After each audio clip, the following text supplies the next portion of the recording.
When you're authentic to who you are, everything else will fall in place. People are gonna love, they're gonna hate, but you never know who's watching. Everything I do, I want it to be as original as it can be. Somebody did it like this, I'm gonna do it this much iller. Who comes back and rescues himself? This was our moment to let people know how we felt as a team. We've revolutionized this game with our influence. Meanwhile, on Paramount Mountain. Okay, we have the northern face, the southern face, and... the Sylvester Stallone face. Of course. Hey, how you doing? How you doing? Is that Dad? Yeah. No, don't sneeze. Dear God, no. Hold it. Hold it. Don't do it. Down! Ha! Gesundheit. Thank you. You're welcome. I've been investigating Ghostface attacks. He's here in New York. Hello, Gail. Did you miss me? You want to try and finish this? Go ahead. I'm something different. We've got to lure him in. We execute him.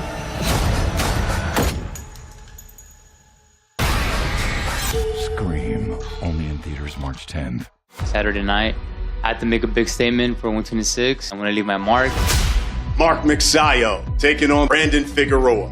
Then we get to the co-main. Swift Jared Hurd taking on Armando Resendiz. So I'm ready for a war. That's in my blood. So bring it on. I'm gonna be ready for whatever comes my way on Saturday night. This time off made me fall back in love with the sport. How that Beyonce song go? I'm in the mood to fuck something up. I'm not going out here looking for a knockout. I just want to dominate. Let's get to the main event. I'm gonna do everything it takes to win this fight. If I see that I'm boxing him well, then I'm gonna box. If I see that I can get on the inside and hurt him with those body shots, then I'm gonna do so. I've been prepared for this fight. Whatever happens in that fight, what this style is gonna do, forward, backwards, everything, we're ready for that. We're prepared for that. Ladies and gentlemen, we present our official weigh-in. 161 pounds, 159 and a quarter pounds. This is our co-main event of the evening, 126.8 pounds. Mark Magsayo has 2 hours to lose weight. 125 and 3/4 pounds for Brandon Figueroa. I definitely hit way harder than him, especially now at 126. I'm very strong, very powerful. Brandon Figueroa is ready for this fight. He's ready for war, and I'm ready for war. Let's roll.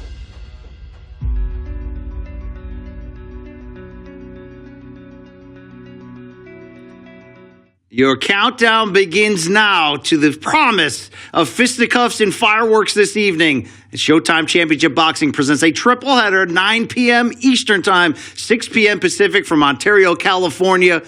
But Luke Thomas, Brian Campbell, co-hosts of the Showtime award-winning digital series Morning Combat, we've got you set up for something called Showtime Boxing Countdown. Going to set the stage for tonight's triple header and provide 3 preliminary fights of our own to kick things off here. Calling the fights, of course, from our Morning Combat studios in Jersey City, New Jersey. But Luke Thomas, as we look ahead to this evening, the WBC interim featherweight title at stake. 2 big names we already know and former champions, Brandon Figueroa and Mark Magsayo. But we can just start right there. Action, fireworks, what other words would you use to describe what we're going to see this evening?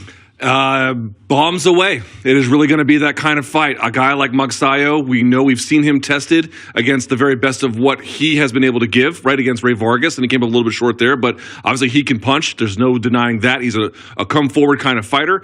And then Brandon Figueroa is just a really interesting kind of guy, right? We talked about his style with his body type and how it doesn't fit. He tried to change it in his last fight a little bit, but then moved got right up back to featherweight, big-time knockout of Carlos Right, but then got back to sort of what he is more customarily good at, which is inside fighting, in your face, pressing you against the ropes. To me, this is going to be not one guy dodging another one on the outside, but 2 forces meeting right in the middle, and may the best man win. We have a lot more to set the stage for tonight's triple header, which you can catch only on Showtime, 9 p.m. Eastern. And if you don't have Showtime, now would be a good time to go to Showtime.com, get your 30 days free right now for big-time championship boxing this evening, Bellator MMA around the corner, and so much more. We're going to throw it to the ring in just a few seconds inside Ontario, California, the site of tonight's card. We've got 3 fights, as mentioned, on our Showtime Boxing Countdown portion. We're going to kick off with an 8-round super lightweight bout as Enrico Gogokia, who we called just a few months back on these prelims,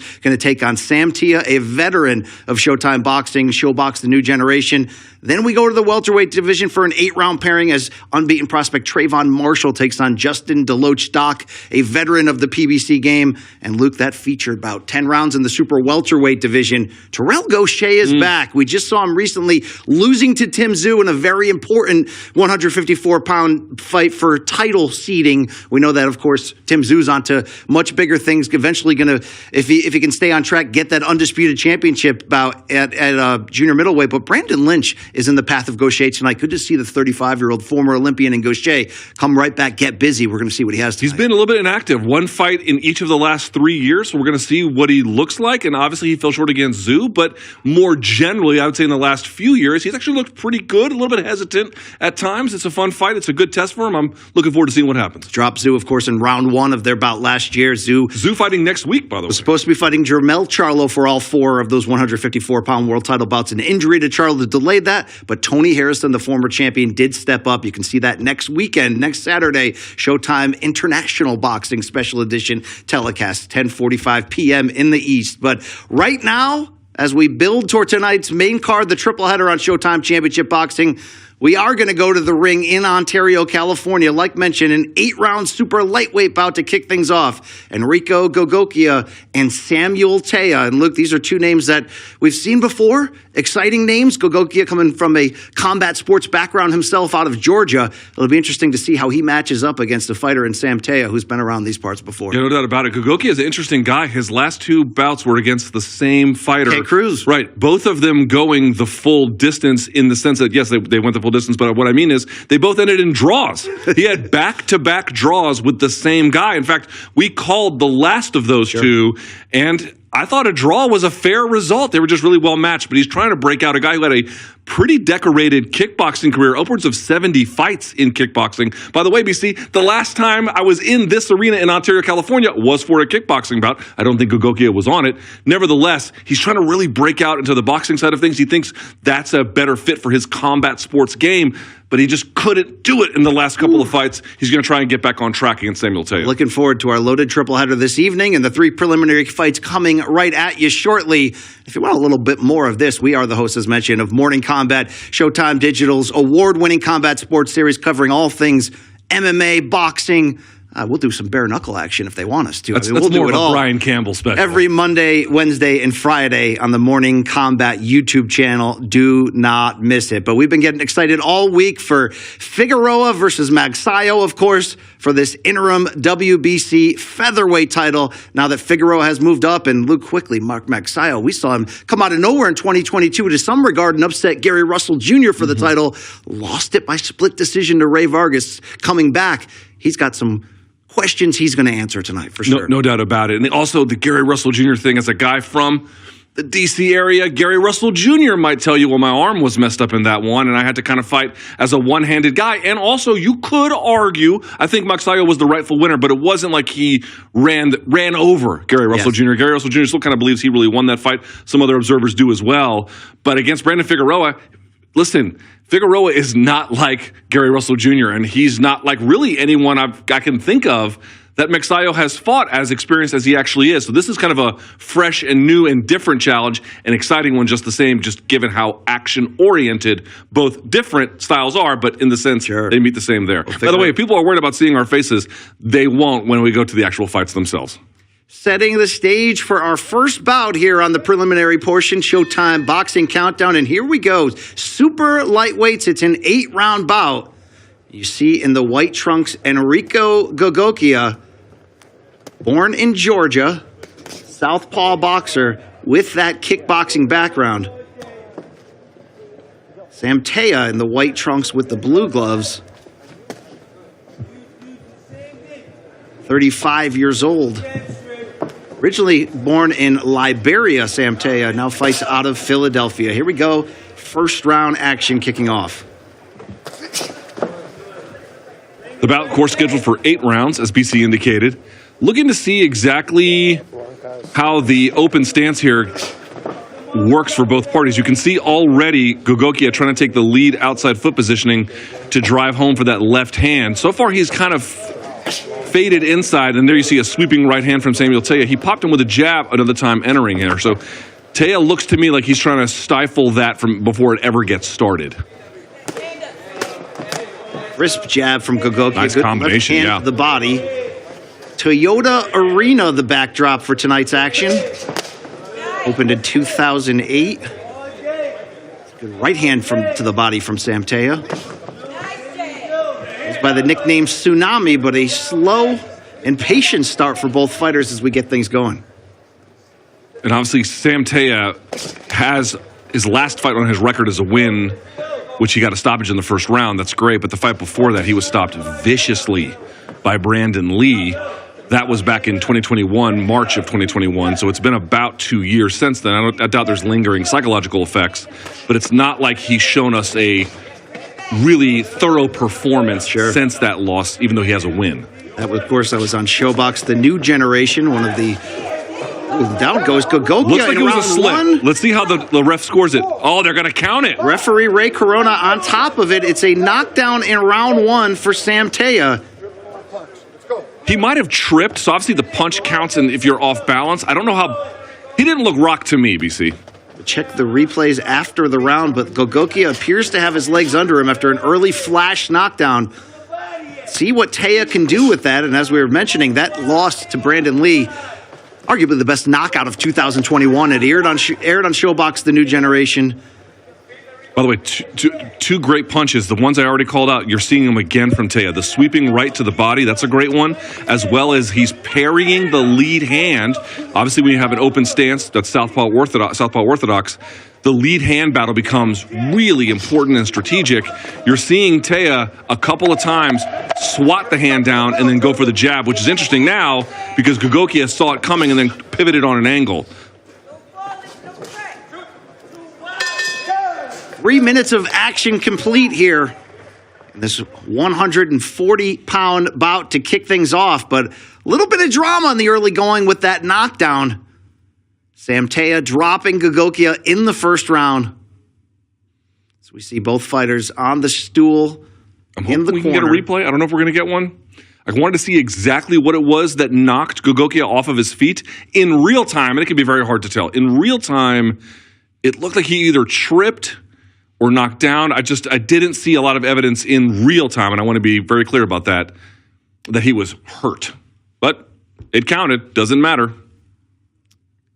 The referee calls it will count. So 1 point advantage early on here for Sam Taya. The 35-year-old, as we mentioned, snapping this time an 18-month layoff, going back to a first-round knockout win over Larry Friars in September of 2021. Round two ready to go. The opening bout in our 3-fight Showtime boxing countdown telecast. Luke Thomas and myself, Brian Campbell, on the call. By the way, BC, sorry to interrupt you. You just saw it 2 times in a row. Gogokia trying to double up his jab to get inside. Taya parrying it and then coming over the top with one of his own.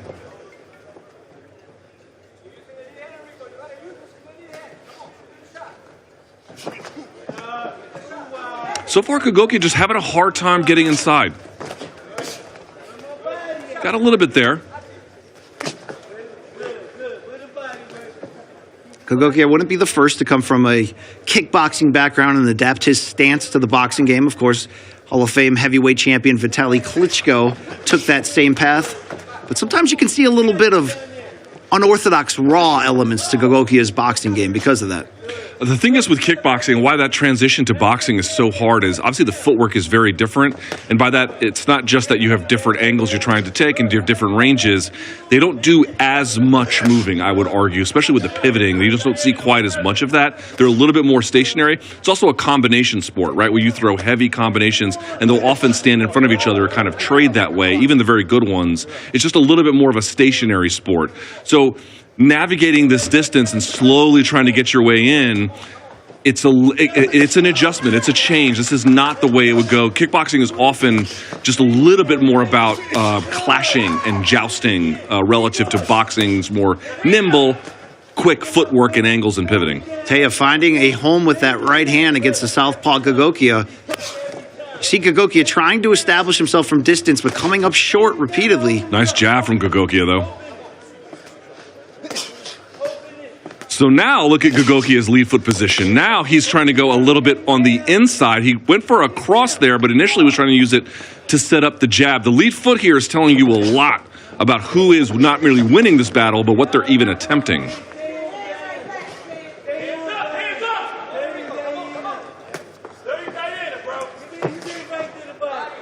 Gogokia turned pro in 2016. Fights out of Woodland Hills, California.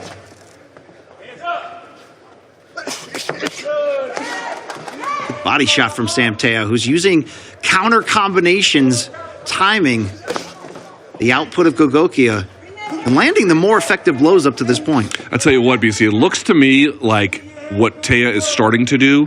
We've been talking about that strafing right to the body, right?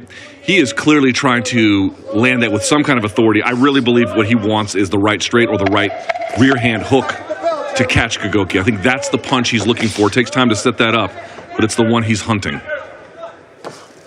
Final 10 seconds of round two. Better round for Gogokia, I thought. Taya had some nice countering moments as well. We're looking to get a replay of what went down in round one. What looked to be a flash knockdown, possibly a trip, a push of some kind, as Enrico Gogokia hit the canvas. But it counts. Potential 10-8 round, depending on how the judges had it for Sam Taya in the early going. I thought he was winning it before that, so I would imagine it is. And in an 8-round bout, man, you don't really have a lot of room to play with when you get down 10-8 in the first round. Sam Taya's fought big-time competition in the past, losing to the likes of Brandon Lee, Montana Love, Trayshawn Wiggins. This would be a big victory coming off of an 18-month layoff if he can land the first loss on the ledger of Enrico Gogokia, who, as we mentioned, had those back-to-back draws with Kent Cruz, one majority, one split. But perfect dance partners in the fact that they matched up well, made two good action fights. Just wasn't enough to separate one from the other. Not sure I can recall a boxing rivalry in which the first two fights of the series went down as a draw. But round three here, 140 pounds.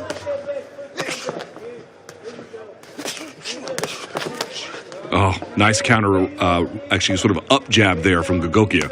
Well, a borderline backhand slap in a sense. Almost. That's the unorthodox nature of Gogokia's style. You see it again. Parry, come over the top there from Taya. That's been money for him all night. Good little stabbing uppercut there to the body, though, from Gogokia. I see those socks from Gogokia. I'm thinking of former University of Utah star Keith Van Horn, Luke, NBA vet. Yeah, yourself? No, I don't know how the boxers dress in Georgia, but maybe this is, part of a tradition. Fight getting a little bit loose this round. Taya's largely been the counter striker in this matchup. Let's see if he can. There's not much jab coming out of Taya. Looking more to counter. A lot of lead right hands, which you often see against the southpaw, but Gogokia's closing distance better. A little bit better, although a right hand previously got through with that overhead shot there, nicely timed from Taya. Taya definitely the better slickster of the two. Good timing, the right hand catching Gogokia and getting him to fire back to the ropes.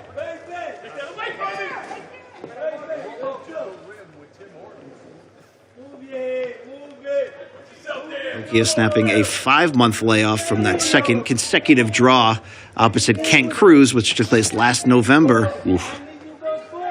Taya almost got caught with a right hook there from over-positioning himself. He got lucky there.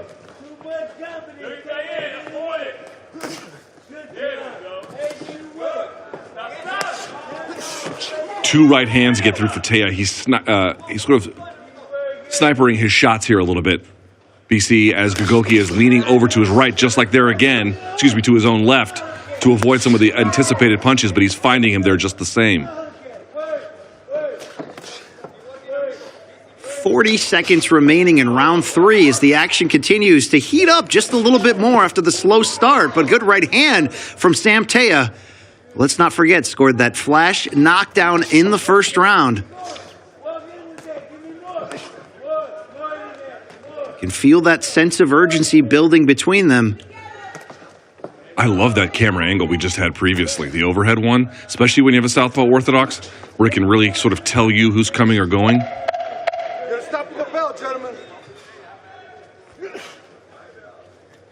I got to tell you, the delay timing on the right straights from Taya this round, that was some of his best work all fight.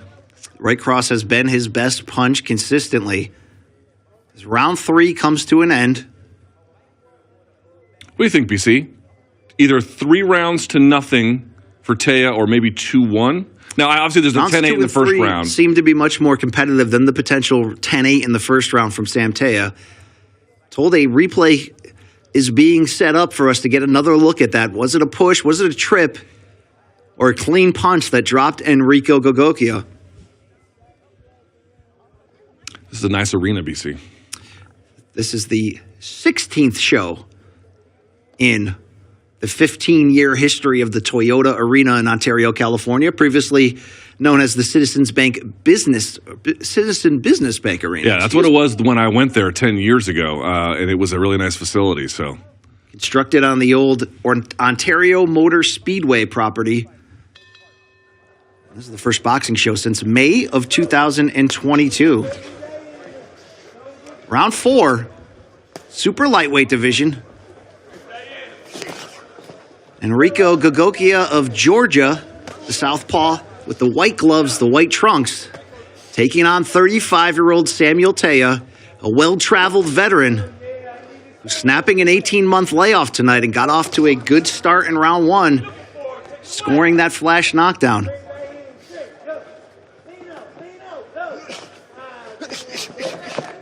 Tripling up with the jab there from Taya. That's the thing. He's been reactionary, Sam Taya, and has had good success. But can he get off first? That more of a trip. Referee Ray Corona on top of the action.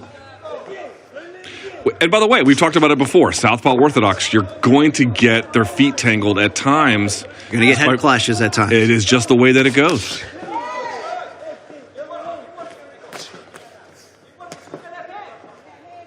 Gogokia splits the guard with a jab. Nice counter right hand, 2 of them from Sam Taya. Sam Taya looks like he's got a real nice read on Gogokia's timing. And it's giving him problems. He's going, he's trying, you can see. It's not like he's not throwing. He's just having a difficult time landing anything of significance. Also, BC, I'd say this too. It's not like he's not throwing some in combination, but a lot of it is single shotting. There he goes a bunch, but it was sort of reactive. I mean, moving forward and beginning to... That was a nice right hand as Taya got a little bit aggressive. Good action along the ropes. A little risky there from Taya to fight that way. Referee Ray Corona letting them fight. Good action on the inside from Sam Taya.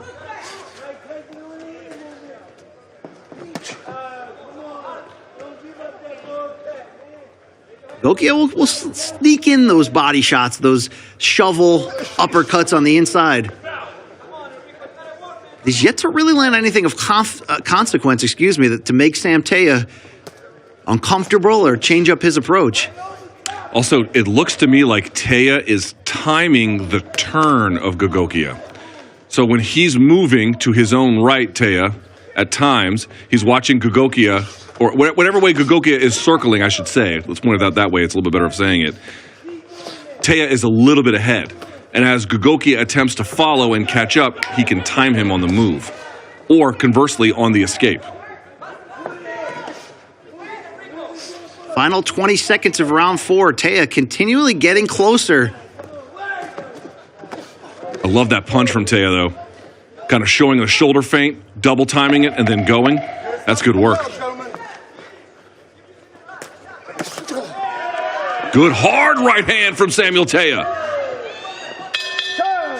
Fireworks in the final 10 seconds. Halfway through, 140 pounds, 8 rounds.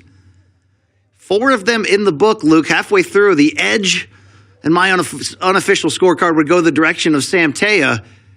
See, it looked like he kicked out the front post leg. So for context, this is in the opening round when Sam Taya scored a knockdown. We questioned in real time, of course, was it a trip? Did their legs collide? It appeared to be so, the latter. It appeared to be having his front. He didn't really fight it. I'll say that. Gogokia didn't really fight it. Credit to him, I suppose. And it doesn't matter what you had for dinner last night. It's past. But you have to ask yourself, have you seen Gogokia compete in a style that would represent the potential urgency of losing that opening round 10-8? I think he's a little flummoxed, quite candidly. I think he's having a little bit of a hard time either cornering Taya, closing range on Taya, just landing something meaningfully, landing in combination against Taya.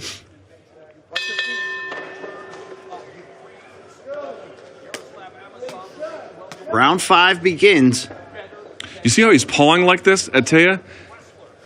He's going to get counter doing that. That's a very dangerous kind of semi-ish lazy way to go about setting up an attack. And a guy like Taya, or just like that, can pop and jab right over the top. I mean, this is the big key, right?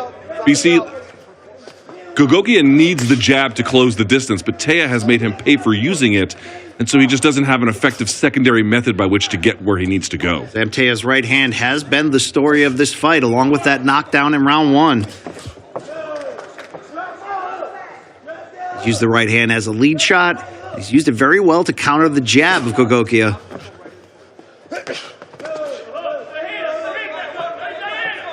Seems to be some level of frustration coming out of Enrico Gogokia. How can he close this distance and find success here? Oh, beautiful slip and right hand counter from Taya. Nearly found another one with a left hook. You see him hitting again. That's been his money punch. The 3 biggest punches. Early on, it was the parry jab. Then it was the right strafing to the body kind of hook. And now it's that right. And he'll set it up all different kinds of ways. He'll slip and throw. There's the right to the body.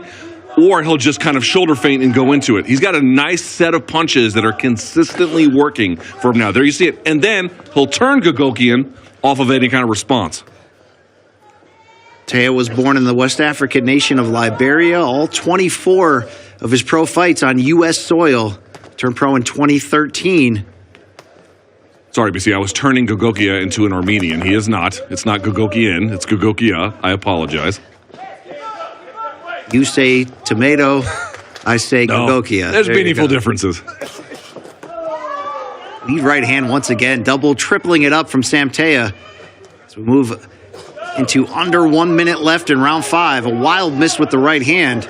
And I want to point out something, too. Taya, okay, he missed with the right hand, and, he just sort of a victim of his own kind of attack here. But one of the other things he's doing is, with that right hand lead, or the right hand counter, depending, but sort of pushing forward with the right straight, really getting Gogokia, for the most part, off of his base, forcing him to restart, forcing him to get his attack going again, being very disruptive. Hard right hands again. Boy, Taya is a nightmare. You can see how comfortable Sam Taya is at walking down his opponent, getting off with big shots.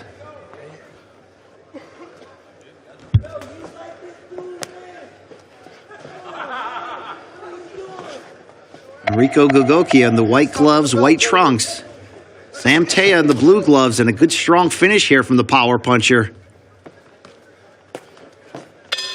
5 rounds complete in Ontario, California. Just located 35 miles east outside of downtown Los Angeles. It's the first Showtime boxing telecast to emanate here from Toyota Arena. And for Enrico Gogokia, who's potentially down on the scorecards here, not just the first round knockdown, but the more active opponent in Sam Taya, landing the more meaningful shots. What does Gogokia do entering here the final 3 rounds to try to turn around the momentum? I don't think you can give Taya room to play. If he's got room to pivot and he's got room to back you up and room to set up, easier said than done, because closing the distance in an irresponsible way could send you where you wake up looking at the lights. But just a reality, if Taya has room, Taya's going to win. It really is. It's not much more difficult than that. And he doesn't need a bunch. It's not like he's a heavy mover, but if he's got ability to set up like this, where he can change levels, he can go side to side, he can get out of the way, as you see him doing, kind of catching the jab there a little bit. Right? Look at that. He is the one, high guard, catching the punches on the glove, Taya is, and then moving into Gogokia.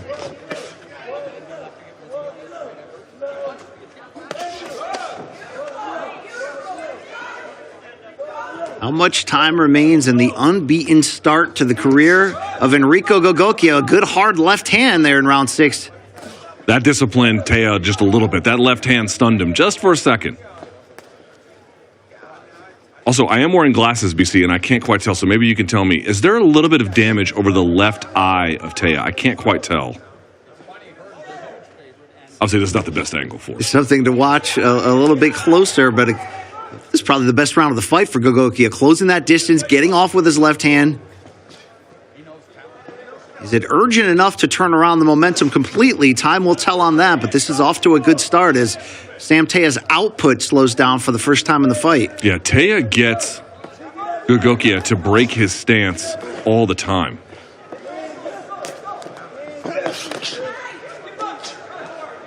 Although a good left hand to the body there and a right miss.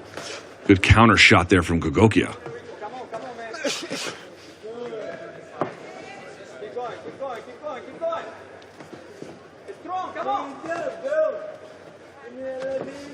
Yeah, maybe not that much damage.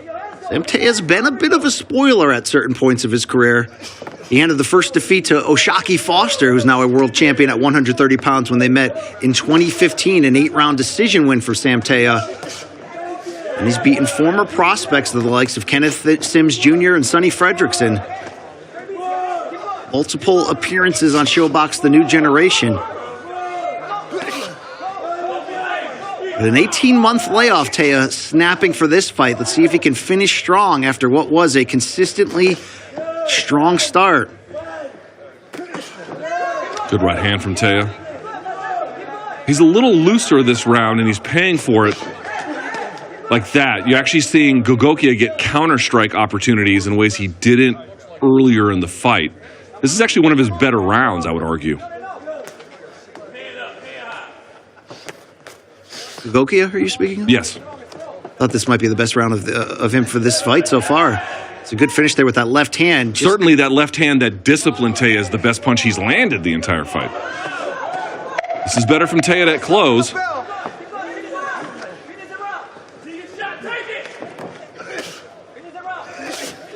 Oof. Looks like a right hand may have sent Taya a little bit off balance there at the end. 6 rounds complete. Best round and best sustained action we've seen offensively from Enrico Gogokia.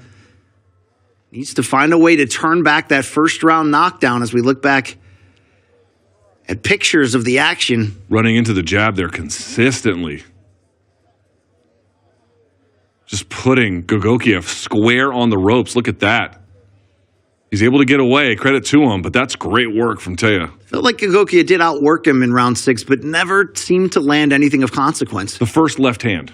The first left hand that disciplined him was a nice shot that Taya didn't really see coming. But I agree, everything after that was decent. Well, you've got to wonder in an 8-round fight with the point deduction in round 1 from the knockdown, how close is he on the judges' scorecards, and will he ultimately need some type of drama, a knockdown, a finish? No, I wasn't imagining it. It looks like there is a little bit of swelling under the left eye of Taya.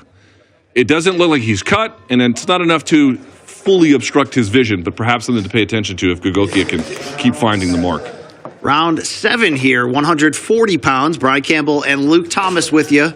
Calling tonight's action from the Morning Combat Studios in Jersey City, New Jersey. But you are looking live, Ontario, California, the Toyota Arena. The competitive fight here to kick off our Showtime Boxing Countdown card as we get oh so closer to that 9 p.m. Eastern start of tonight's triple header. Brandon Figueroa, Mark Magsayo in the main event.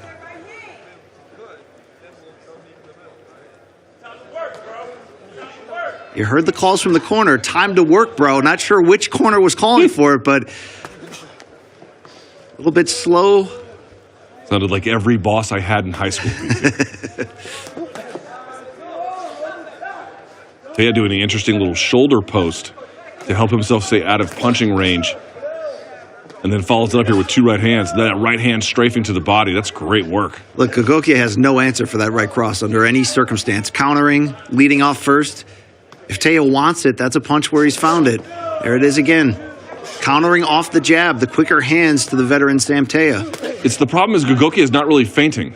He's just going, right? I mean, he's giving different looks, he's moving, but he's not super feinting with it. So he just waits for him to go and then times the response rather than being confused. Well, he's not making Teo pay for crossing that line in front of him. No, certainly not. And even though Gogokia is busy in the second half of this fight, doesn't seem to be sitting down on his shots, just looking to sort of land something with those looping left hands from distance. Right, I mean, we talked about the best punch that Gogokia landed last round. It was when Teo was moving into him rather than the opposite, right? So it compounded the power. But absent Teo's forward movement, he hasn't really been able to sting him with anything.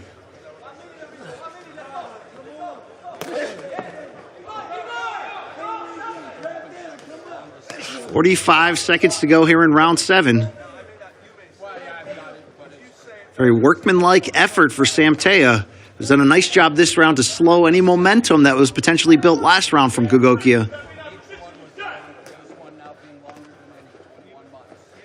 It's not just the power between them has been a difference, it's the willingness. You're not seeing Gogokia willing to punch with Teo, willing to throw combinations. It's more one shot at a time and get out of there. Yeah, well, he's getting his timing split, right? So he's going, and then he'll land something modestly and then try something else, and then in between, Teo is timing it and landing much more cleanly. And so he's like, well, if I keep doing this, I'm just going to keep getting hit. Can I find some other way? And so it's making for a more, or I should say a less forceful effort overall. 7 rounds complete, 140 pounds. Can anyone dial D for drama here, Luke, in the final round? If you're Team Gogokia, you may end up needing it as we look back at round 7, the right hand, which has been the story all night for Samuel Teo. I mean, I wish I could have talked about it at the same time there. I apologize, BC, but he was stepping into, as Gogokia was stepping into range, Teo timed it and fired the right hand there. It's just really great work from him. Indeed, Professor Salt and Pepper. Indeed. Well, neither of these guys appear to be tremendous punchers, at least in terms of what either can absorb. It's only an 8-round bout. I don't know how their power carry is this late, but it does look to me, obviously, like Teo just is much slicker between the two. Just has better boxing fundamentals, which you can understand. He's not coming from a different combat sport and trying to make the move. That's not easy. Are you saying this ain't Kent Cruz? Is that what you're saying? I'm just saying it's a difficult transition for anybody. Final round, super lightweight division. By the way, I like this range for Teo a little bit better when he doesn't have a super high guard and he's marching forward. I like him to have a high-ish guard, but when he can play with the lead hand and stay just a little bit outside of a stabbing jab that Gogokia sometimes can fire, and it also sets him up for counter shots. I think this is the right distance, and it seems like he's got the right game plan to finish this out. The right hand from Sam Teo has been the story. So was that questionable knockdown scored in round 1. When their legs collided, could have been a slip. Gogokia hit the canvas, but referee Ray Corona ruling that a knockdown. And Sam Teo has really taken that momentum and been consistent, building a nice foundation here. Good jabs from Gogokia this round, but he's going to need more of that left cross. Just watch the feet. The feet will tell the entire story. What I say about my toes, Luke, they tell the story of my life, just like cauliflower ear in the wrestling game. You're diseased. That's what they say. I've been called a fun guy before, just for the record. All right. Yeah, the exit's that way.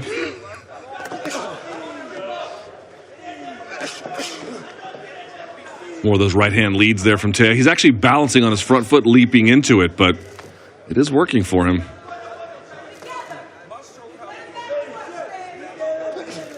Looks to BBC like Gogokia is not out of enthusiasm, but certainly out of ideas. Good left hand to the body from Gogokia.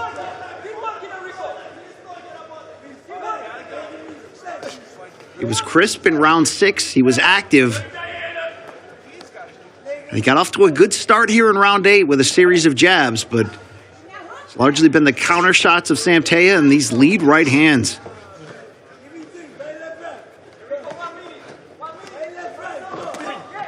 And at age 35, can a victory here for Samuel Taya recharge his career after an 18-month layoff? We know about that spectacular knockout loss he suffered to Brandon Lee 2 fights ago, but this looks like granted a different level of competition, but looks like a refreshed Sam Taya. For sure.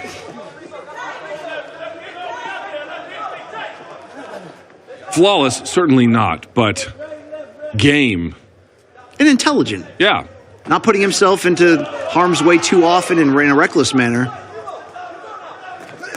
But when the moment's called for it, like that right hand right there, has used his power. Just completely splitting his timing. Oh, good right uppercut from Taya. You heard the sound, final 10 seconds. Good punch selection and good timing from Taya. 8 rounds, that's it. The end of the bout, the super lightweight division to kick off our Showtime boxing countdown preliminary action here, but it's up to those 3 judges. From our vantage point, a very strong performance from Samuel Taya coming up off that long layoff, scoring the knockdown in round 1 as somewhat questionable and disputed as it was, even upon second and third viewing, but it'll count. Let's see if his clean shots counted on the scorecards ultimately. Yeah, I don't think it will matter. I don't think it will change in any way. This I could see maybe a couple of rounds for Gogokia, 3 at most, something like that. So look back at the action in round 8. Good start for Gogokia, but Sam Taya finished strong once again. That right counter uppercut finding the mark. Yeah, and Gogokia attacking in straight lines here too, coming and going. That's what helped him get countered there. The unbeaten record at stake for Enrico Gogokia, the native of Georgia, 13-0-2. Could he be headed to that first defeat? As Sam Taya, 18-4-1 from the nation of Liberia. Although both fighters have relocated to Southern California here. I think that, if I'm not mistaken, is that Esther Lynn, photographer. The great Esther. Some would say the GOAT in terms of the combat sports photography game. Ladies and gentlemen, after 8 rounds of boxing, we go to the judges' scorecards. Judges Zachary Young and Ivan Guillermo both saw at 78-73, and Judge Rudy Barragan saw at 79-72. All 3 judges in agreement with your winner by unanimous decision, Tsunami Sam Taya. The 19th victory in the career of 35-year-old Sam Taya. See the happiness in his face when the scores were announced by Miguel Flores. Unanimous decision. And look, he built off the success of round 1 where he scored the flash knockdown. And outside of maybe a 6th round comeback effort from Gogokia, that was fairly, you don't want to say one-sided, but you didn't get enough from Gogokia to really make an argument in too many of these rounds. Boxing skill was the big difference there. Gogokia was active. He was trying, but he just didn't have enough tricks or tools to be able to meaningfully close distance and to put Taya on his heels, which is what I think he wanted in the end. But Taya, too good with the ring craft, too good with his own pairing of the jab we talked about, the lead right hands, the right hands to the body, all of those things, the splitting of Gogokia's timing. And if you're fighting a guy and they're consistently getting in between your punches, in between your steps, it's going to be a long night. And I think, unfortunately, Gogokia found that out today.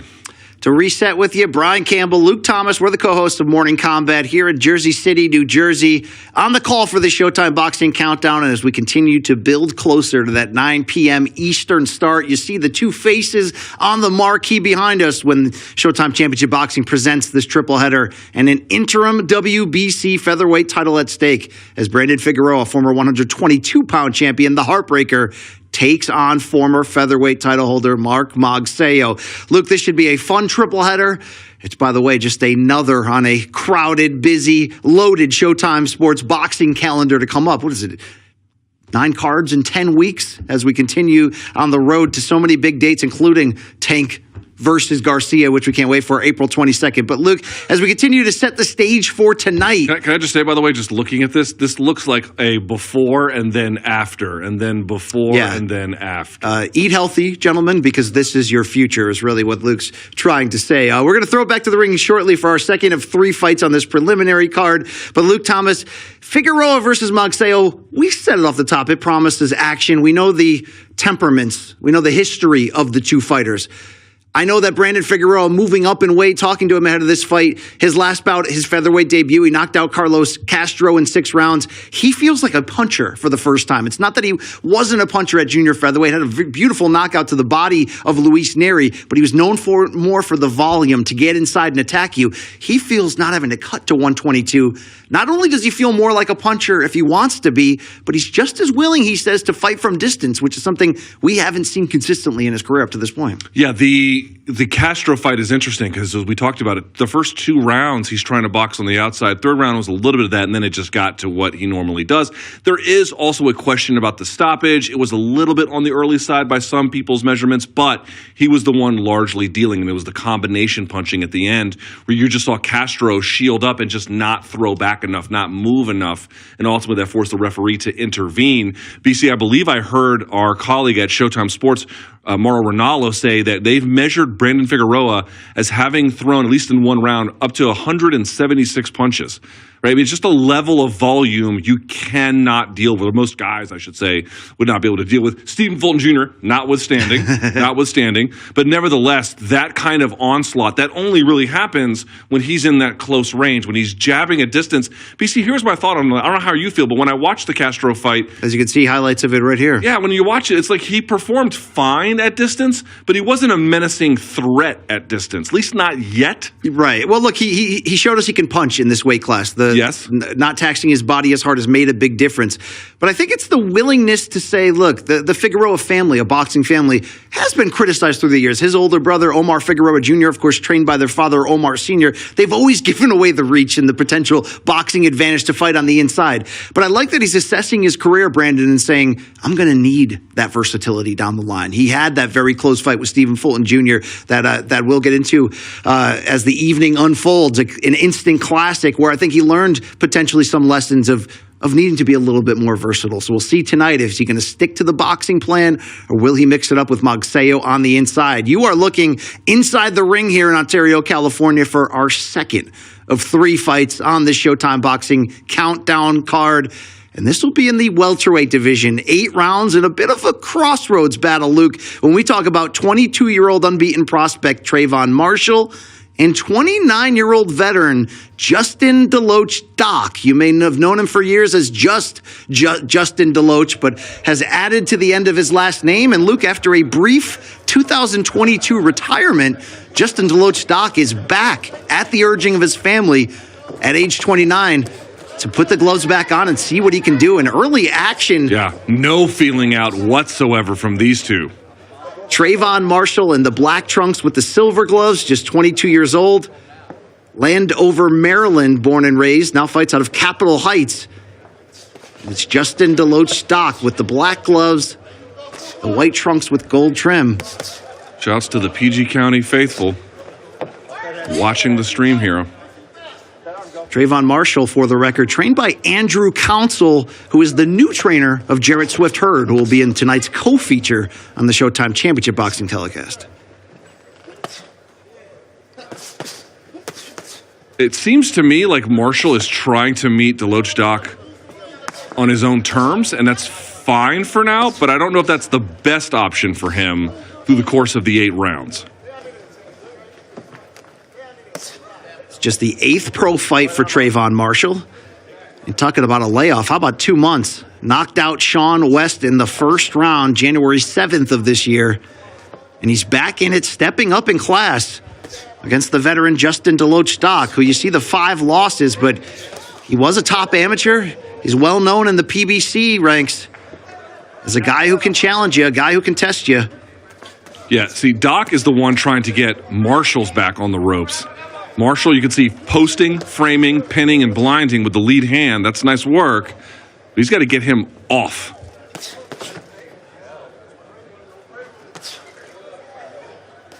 It's almost as if Trayvon Marshall's trying to establish something that I'm not going to back up against you. Yeah, but the problem is he's landing and then staying where he's at, so those right hands from Deloach Stock are coming over the top because he's just right there to be hit. He's what they call taking pictures, BC. Landing a nice shot and then not moving.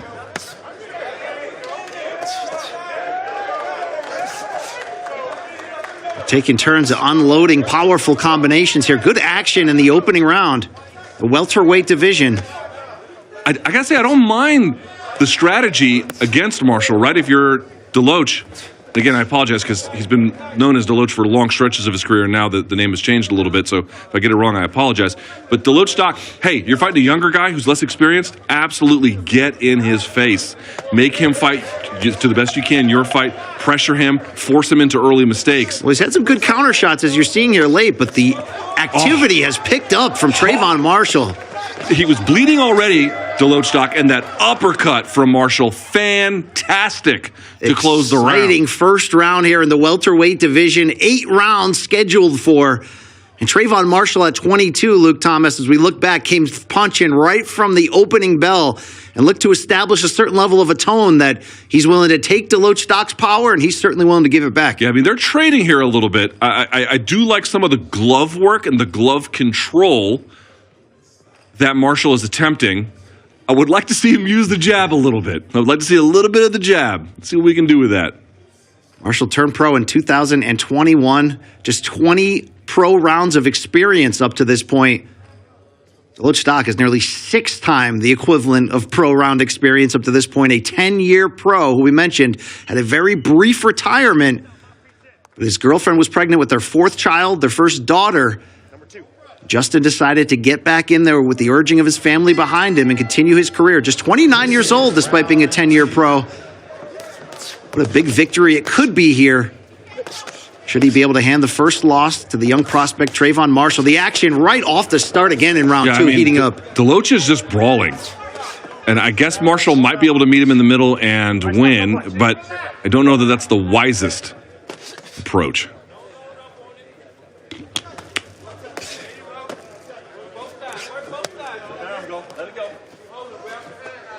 I gotta say, I do like the bicep and glove control from Marshall, especially as he separates. Here, you can see him framing. Just pay attention to the lead hand and lead forearm of Marshall. Look how much he uses it to move, pin, block, and turn. One thing to consider regarding Deloach Stock's comeback, the layoff in question here, 2 years and 4 months. That's 28 months out of the ring. Wonder if that's part of the younger fighter Marshall's strategy, to get him into some action, try to tire him out as these rounds progress. This is phone booth stuff here in round 2. Oh, these body shots are wearing on Deloach. That right uppercut, BC. He goes right to the body, right uppercut. See fans in that first couple rows jumping to their feet there after a couple of those clean body shots landed for Marshall. Deloach taking it well, but these punches are landing hard and heavy. Very clean shots early on from Trayvon Marshall. It never hurt getting that sparring experience against a former unified champion like Jarrett Swift. Heard.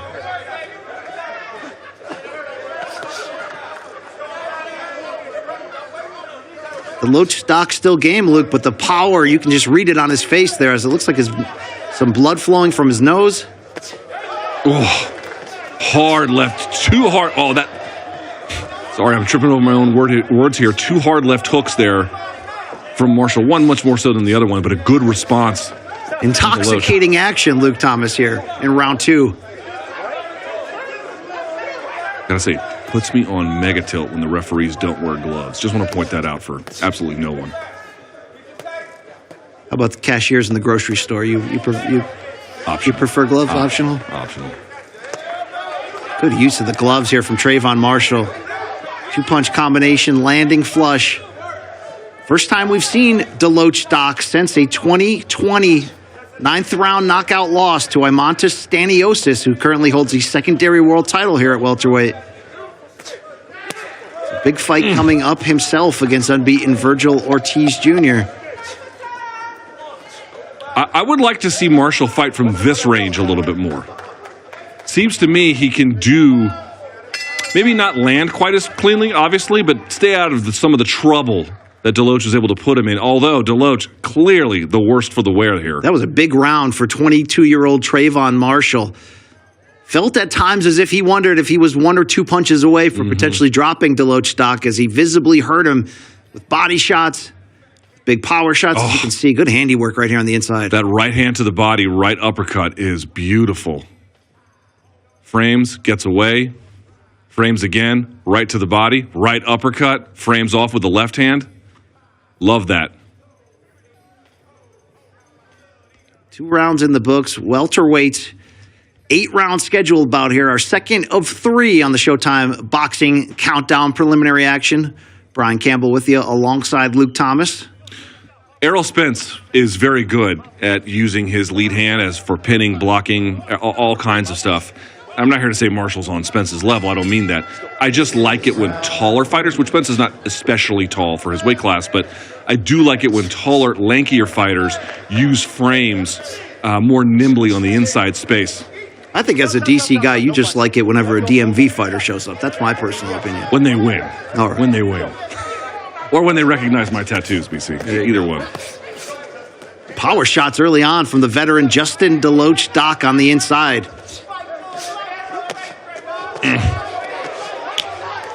Marshall is trying to time that left hand when Deloach has lowered his level and then returns to his top level, and that's fine. He's landed it a couple of times, but sometimes he hasn't, and then Doc makes him pay for it. Well, he's standing in Deloach stock's punching raise right here, and we're seeing a much more, so let's say it's not such of urgency from Deloach stock. He was hurt multiple times in round 2, but he's come out throwing, and strategy-wise, Trayvon Marshall is giving him every chance to land on the inside by meeting him right there. And again, I can't get over the lead hand pinning. Look at that. Lead hand pinning and posting helps him get away even if he backs up in a straight line. Helps him keep the distance. It's just good work. But he has to be careful with it, obviously. Left hand to the body. Left uppercut there now from Marshall. Marshall with victories by KO or TKO in his last 5 bouts. 7-0 overall with 6 knockouts. Just that slight head movement to lessen the blow from the big power shots by Deloach stock. But again, you have to question, does it behoove him to stand at this range for all 3 minutes of each round? This is a little bit better. Deloach slowing down a little bit. Good right hand. Use the jab to set it up. Good power punching from young Trayvon Marshall. Also, I got to say, if you watch, there's a little bit of elbow blocking. Oh! Big right hand, and down goes Deloach stock in round 3. He got cracked with a right hand. That's it. Referee Thomas Taylor has seen enough. What a performance. A resounding 3rd round TKO for unbeaten 22-year-old Trayvon Marshall. Hey, DMV, big time win.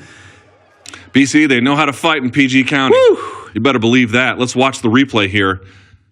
Frames off, left hook, right hand. Oh, what a clean shot. The Capitol Heights, Maryland product improves to 8-0. That's his 7th stoppage win there at welterweight for young rising prospect Trayvon Marshall in the same gym, of course, as Jarrett Swift Hurd, the former junior middleweight unified champion who will be in the second of 3 fights on tonight's main card of Showtime Championship Boxing. But what a performance here in our second of 2 preliminary fights. Justin Deloach stock, Luke, coming after that long layoff of 26, 28 months and was game. Landed big power shots, came to fight. But as we saw with that finish, I'd love to get another look at it.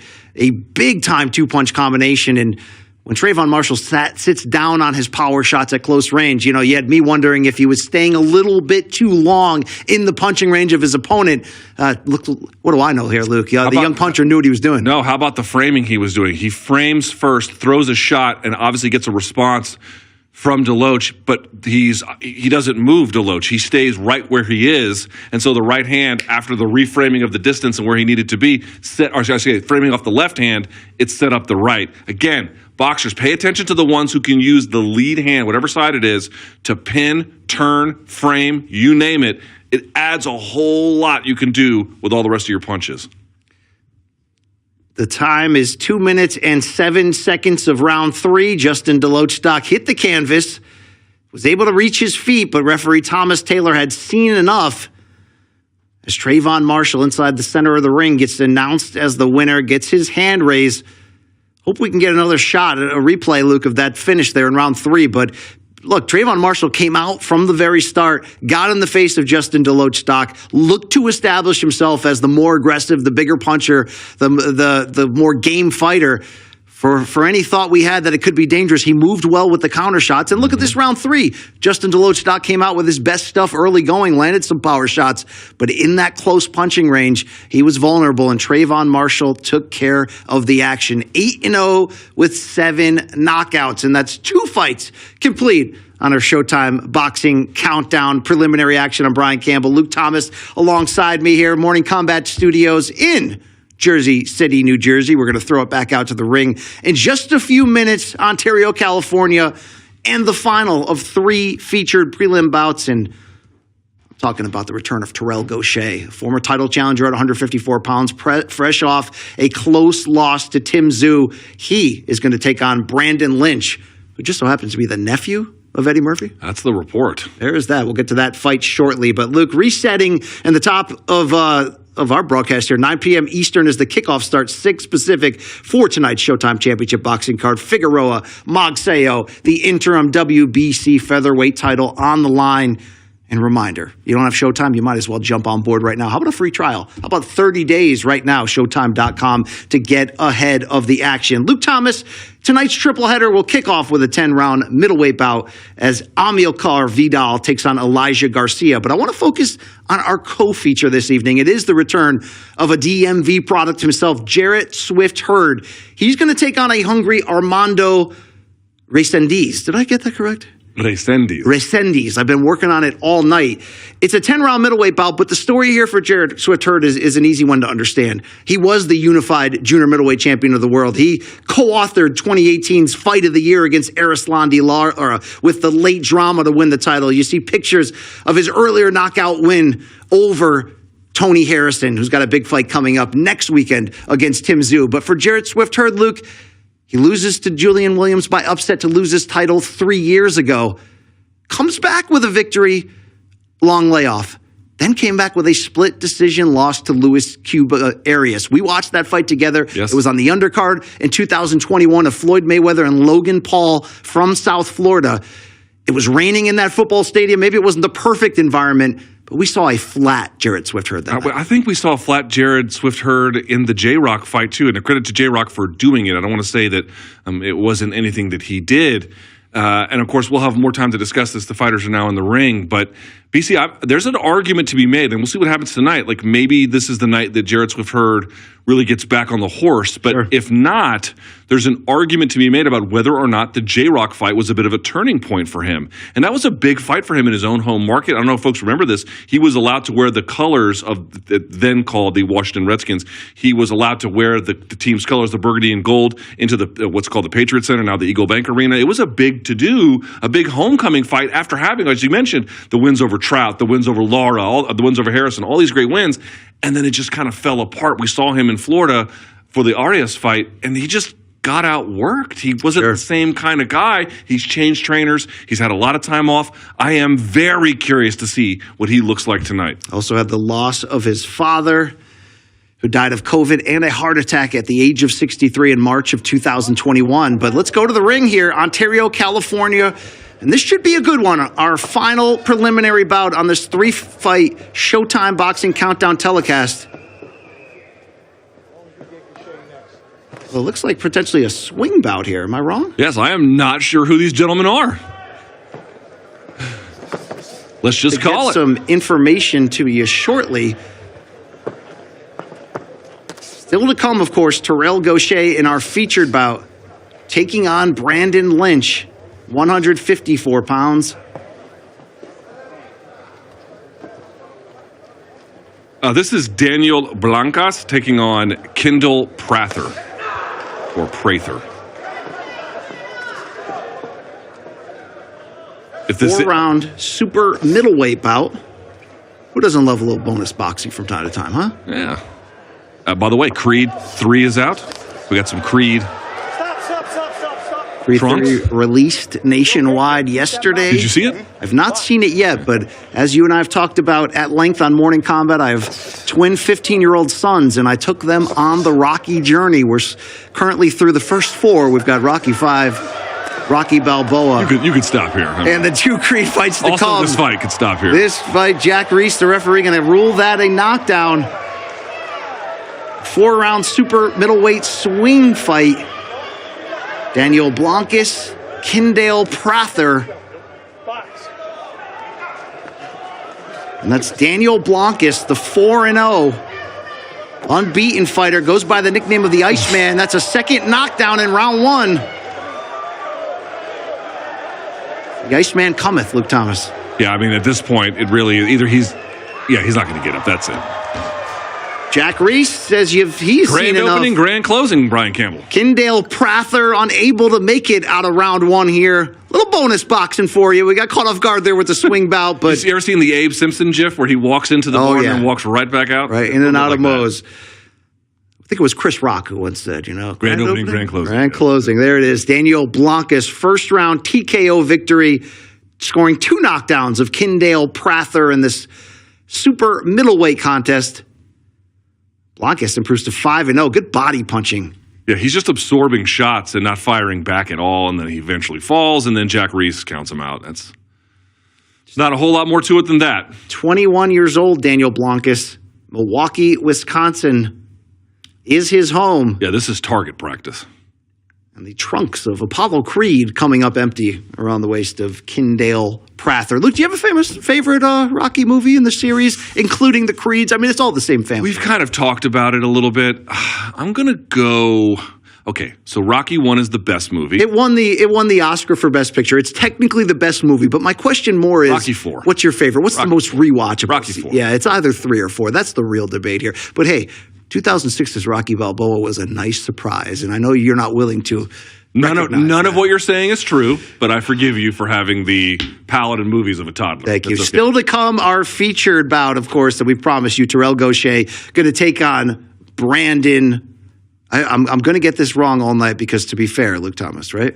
We've got a producer on Morning Combat. So we have a producer who has the exact same name, Brandon spelled Lynch. differently. Yeah. Yes, is going to be in this one tonight, and I want to say Brendan Lynch, but not going to do that here. But Luke Thomas, to get back to where we were atop of this card, obviously 9 p.m. Eastern, Figueroa, Magsayo. You can see the information behind you only on Showtime. But for Jarrett Swift-Hurd, in tonight's co-feature, Armando Resendiz.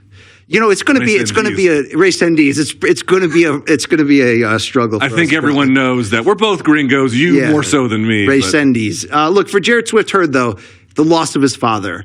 The loss of his world titles. Now a new weight class, though, moving up to middleweight. That was the division that he fought Luis Cuba Arias in 2 years ago. Yep. In his last fight, suffered a split decision loss on the Mayweather-Logan Paul undercard.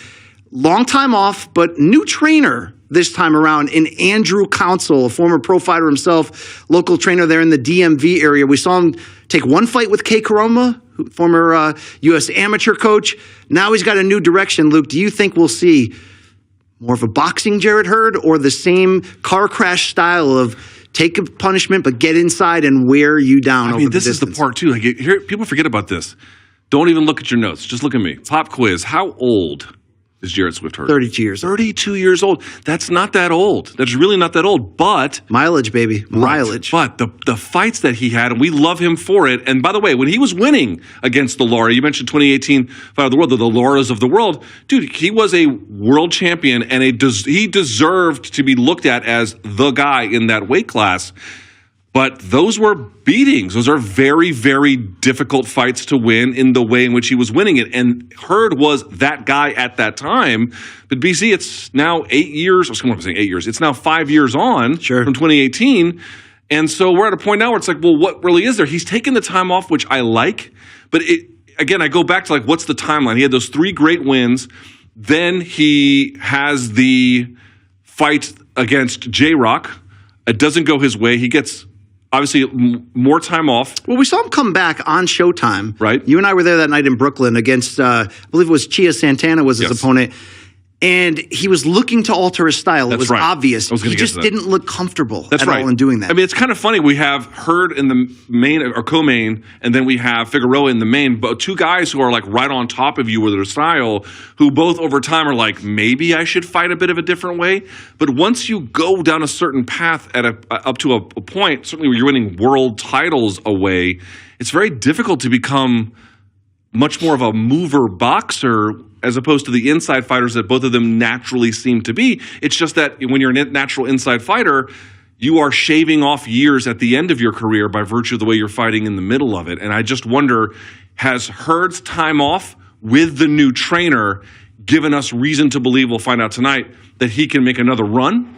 Potentially. But by the way, middleweight, we should also say, kind of wide open. Kind of wide open is kind the of best way wide to say open it. at this whole time. So if he looks good tonight, and 32 years of age, former champion, he's got some name, co-main here on Showtime. Like, I'm not saying middleweight is his for the taking, but he could make a little bit of a move his here. former opponent, Julian J. Rock Williams, has a Showtime main event coming up against Carlos Adames in June, which is similar to this type of comeback That's a tougher journey. Tougher fight for sure. No J-Rock. question about that, but it's the same journey of taking time off, looking to come back. And let's be honest about this. It's not just Swift Hurd losing his father. Remember, it's a guy who still lived at home when he became a world champion, right? It's that closeness to his parents. That was a big setback. He ballooned up as high as 217 pounds during the pandemic. And now we're talking about layoffs tonight. The longest of his career he'll snap tonight, which is 21 months, but he had a 17-month layoff entering the fight before. So Jarrett Hurd's got a lot of questions to answer about his style, about his hunger, about whether this time off can offset some of that mileage that he's accrued by making one tough fight at the highest level after another and sort of, unapologetically being that steamrolling style, which is putting himself into damage, into danger and being willing to do that to wear down his opponent. But when we talk about the new trainer here, he's working at the Triple Threat Boxing Gym in Upper Marlboro, Maryland. The trainer is Andrew Council. The old boxing heads will remember that he twice unsuccessfully fought for a version of the middleweight world title, once on Showtime against Keith Holmes. But the switch from Kay Karoma over to Andrew Council, Trayvon Marshall, the young prospect that we just saw get the big stoppage win in this last fight, trains there. He's gotten good sparring work with Antoine Douglas, Charles Conwell. But until we come out and see him tonight, and the attitude, the demeanor, if he's going to be more of a boxer, does he have the confidence to pull that off? Look, Resendiz is 13-1 with 9 KOs. This should be a challenge. But this should be an opponent that if Jarrett Swift Hurd is going to do big things at middleweight, that he should come out and handle and get off with his jab and try to establish some level of distance. Because if you're just going to keep running into your opponent's time and again, you're going to have a short career at the top. And these are some of the questions he's got to ask himself about what style he's going to implement moving forward, and will he have the confidence to stick with it? Will he look good in doing so? Will he revert back to where he was beforehand? I think of late, he just sort of looked flat the rare times we saw him. Let's see if all that time off can re-spark something. And also just as a reality about where he's at, if this fight was 5 years ago, there wouldn't be a doubt in my mind that Hurd would win and win rather convincingly inside the first half of the fight, but that's just not where we're at this point. Also, there's a question about whether Resendiz has been a little bit overlooked, but nevertheless, this is for a lot of folks inside the boxing world a little bit of like, where is Jarrett Hurd? Is he coming or going? Can he really rebound? Can he get right? Potentially in a new weight class that, as we mentioned, is wide open for the taking, and we just don't know. We really don't know. Massive, massive unanswered questions. And again, we go back to it, BC, that last fight he had against Arias. I mean, everything that could have gone wrong did. He didn't have a strong enough push through enough of the fight. He got outworked in that fight. He got hurt, it seemed at times, He got hurt at times. He just seemed like you would, if you didn't know their respective histories, you would have thought that their biographies had been swapped or something. Like the one guy who was the world champion before and had one of these great fights in the aughts in 2017, 2018. He was nowhere to be found. But to Luis Arias' credit, he's always been an opportunistic fighter, always been a good fighter. He's got a big fight of himself coming up against Erickson Lubin in June. But that was an upset. That was a shocking version of Jarrett Swift that showed up that night. So who's facing him tonight? How about 24-year-old Armando Resendiz? Luke, he's from Mexico. He's got a nickname of El Toro, the Bull. And that's sort of what he's known for. Big punching power, 9 knockouts in 13 pro fights. But he's got a new trainer in Manny Robles. And we've seen race NDs in the past, short term with Bob Santos, short term with Ismael Salas, two world-renowned respected trainers. Let's see the new relationship with Manny Robles can do.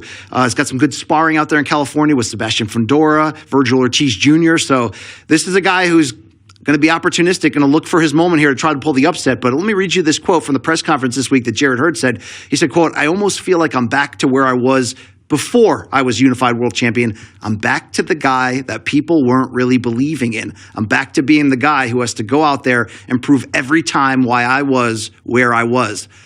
Sounds a little bit like hunger to me, in the good way. And sounds like he really doesn't care for maybe some of the media or community narratives about him at this point. Oh, he's done. He can't get it going again. Whatever version of it that he hears and it is not responding to, that could be motivation as well. But in the end, fighters can and will say anything up until the fight. Really, that's nice. I hope he's right. I certainly hope. I do think that the time off is probably in this particular case not going to be any kind of a disaster for him. I think it's probably going to be on the good side for all the reasons you mentioned, not just what about my style, what about my damage, but also, okay, hold on. We had a fight against a guy that we probably should have beaten and we didn't, and we kind of got, I don't know, not run over is a strong word, but surprisingly handled.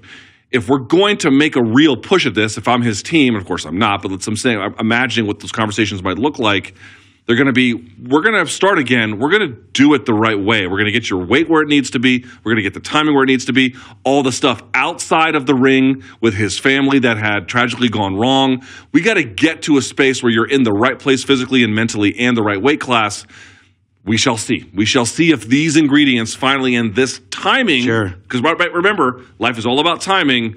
We shall see what he looks like tonight. Middleweight is there for the taking. One thing Swift did say was he feels the pure love of the game for the first time in years. And that matters. I mean, we've seen fighters before make some money, get some headlines, get some good highlights out there, and change who they are. Change the work ethic, let's say, that got them there. Just, in times it becomes more of a job over time, the media requirements. But you do have to wonder if all this time he's heard the negative things coming out. I mean, boxing's a tough space, Luke. I mean, anywhere where there's social media involved and you're a star and people are firing comments at it can be a tough space. Boxing, you're only as good as your last fight, sadly, right? We overrate at times the value of losses in terms of how it can damage somebody. But big opportunity in a wide open division. Speaking of that wide open division, Luke Thomas, our opening fight on tonight's Showtime Championship boxing card is the 10-round middleweight bout. Talking about this wide open division between unbeaten fighters. Two fighters that have a big opportunity to make their name known on a higher level when Amilcar Vidal Jr., respect for that, 16-0 with 12 KOs, takes on, get this, 19-year-old Elijah Garcia, 13-0 with 11 KOs. Now for Amilcar Vidal Jr., Amilcar. I got it. I got this. All right. More like Amir Carr. That's not quite the same thing. So for Vidal Jr., native of Uruguay, Bob Santos is among the busiest, most decorated trainers in the game. He had an incredible 2022 that let's be fair, if it wasn't for that big victory by Frank Martin, of course, who's trained by Derek James, who trained Spence, who trains Jermell Charlo, it may have been trainer of the year, Bob Santos. Is everybody signing to fight with him right now? Seems that way. Bob Santos just every weekend we're watching boxing, whether we're on site or not. There's Bob Santos in the corner just getting to work. And again, not all of us guys are coming up with victories. We were there, for example, when Hector Garcia fought Tank Davis. He was a little bit overmatched, obviously, in the end. But Bob Santos is a hell of a trainer. And I love what he does in terms of just believing in everyone's upside. And the guys who he trains, they always talk to you like they fully believe in a mission in a way where... Doesn't he feel like a guru at times, like a Tony Robbins? He feels like he was in the corner of Hector Luis Garcia against Tank Davis in that pay-per-view fight earlier this year. And that was a big challenge, but I thought Hector Garcia showed out well. He helped in the corner of Yordenis Ugas for the Errol Spence Jr. fight. He's the cut man in the corner for David Morrell Jr., although Ronnie Shields is the lead trainer. He's been around boxing forever, but whoever he attaches himself to, Carlos Adames, who's got a world title, Alberto Puello, who's got a world title at 140, they seem to come out of their shells and have the biggest runs of their career. He's the hot trainer of the moment. I just He'll want be to in say the corner of Vidal. Real quickly, but this fight is, this is an amazing fight, right? Elijah Garcia, as you mentioned, 19 years old, correct? 19 years old, but married with 2 kids. His father is an ex-fighter, Jorge Garcia, who's in his corner. His uncle was a pro boxer. This seems like a young gentleman out of Arizona, the Phoenix area, who knew from the very beginning what he'd be doing for a living. And listen, he looks good on tape, certainly. There's no denying. This is a step up. This is a major step up. And he was asked about why he was taking such a major step up, and his answer was, I'm telling you, I'm ready. He thinks, speaking of life being timing, he thinks this is his time. It starts much earlier than a lot of folks either would say is true or even is advisable. But listen, speaking of all the smoke here on Showtime. Oh, he wants it. He wants all the smoke. So to update, his father, Jorge Garcia, is his trainer, an ex-fighter. His grandfather was an ex-fighter. And his uncle, Jesus Gonzalez, a super middleweight southpaw who once fought Adonis Stevenson and lost, the former light heavyweight unified world champion. So good genes in the family there for one young Elijah Garcia. But we've got one more fight for you back in the ring in Ontario, California, which we'll throw to now. It's our featured presentation on this 3-bout Showtime Boxing Countdown card, and it's the return of Terrell Gausha, the 2012 U.S. Olympian, former world title challenger at 154 pounds, 35 years old. But as we saw from his lone appearance last year, a close decision loss to Tim Tszyu. He knocked Tszyu down in the first round, the young unbeaten fighter who was making his U.S. debut. And Luke, like Terrell Gausha has been anytime he stepped up to the highest level, maybe outside of that title loss to Arislandi Lara in 2017, which was one-sided. He's had some tough, close fights against names that we know very well in this division. Always game, good defensive fighter, good boxing pedigree. He can show you some pop, but can he be consistent enough? He's got to be motivated. He went from the main event back to the prelims. Sure. And, he's a talented, experienced fighter. I bet he is absolutely looking to make sure his next fight is going to be at the top of the card. I certainly, he is capable of that. Brandon Lynch across from him. Are you ready? And here we go. Your featured preliminary bout on this Showtime Boxing Countdown show. You mentioned some of the pop that Gausha has shown. The Jamonte Clark win. Ooh, that was a great example of that. That was a railroading 2-round knockout win. Now, what's interesting here is Gausha is not heavy on volume. So I'm going to be curious to see exactly what he does as a consistent weapon as this fight progresses. 12-month layoff that Terrell Gausha is snapping for this fight. Looking to bounce back from that close loss to Tim Tszyu, as we mentioned.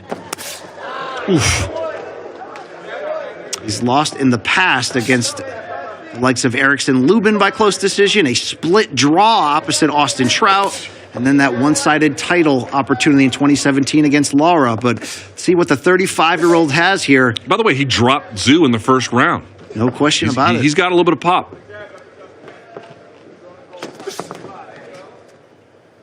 And his opponent, Brandon Lynch, 31 years old, fighting out of Los Angeles, but a native of Inglewood, New Jersey.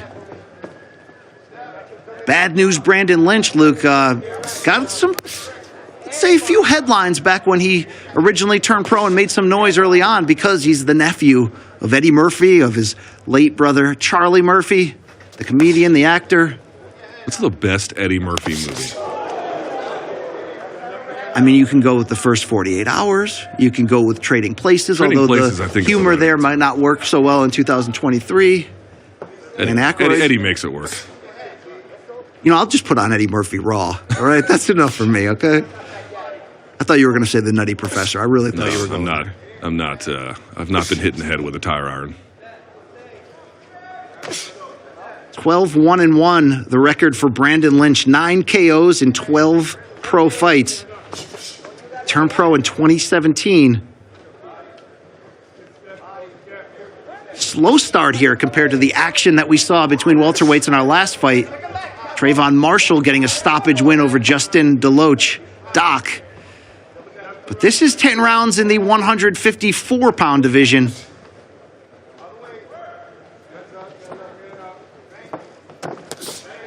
Just to touch them, feel them, type of figure out the distance, download the data.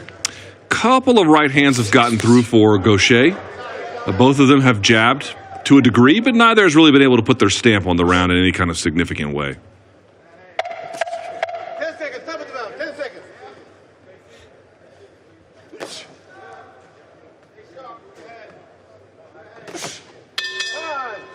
Round one behind us in this 10-round preliminary feature bout.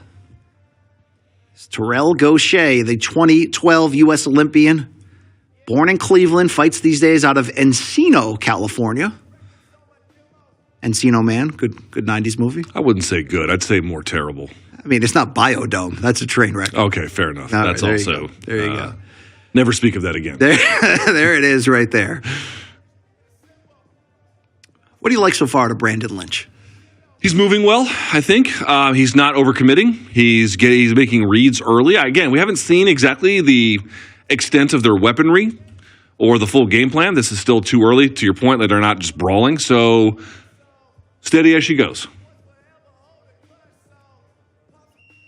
Here's a little bit of a replay.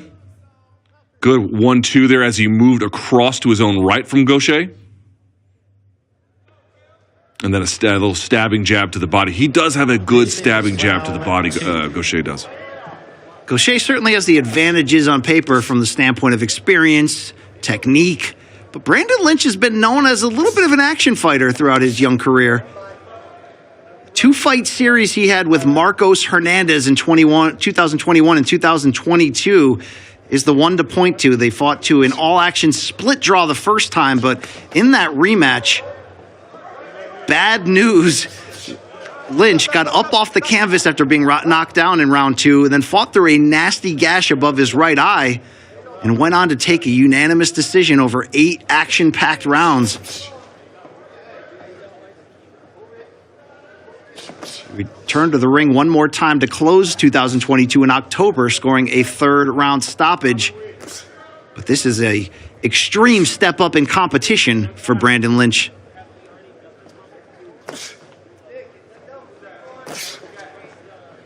Gaucher getting the better of the jabbing contest thus far.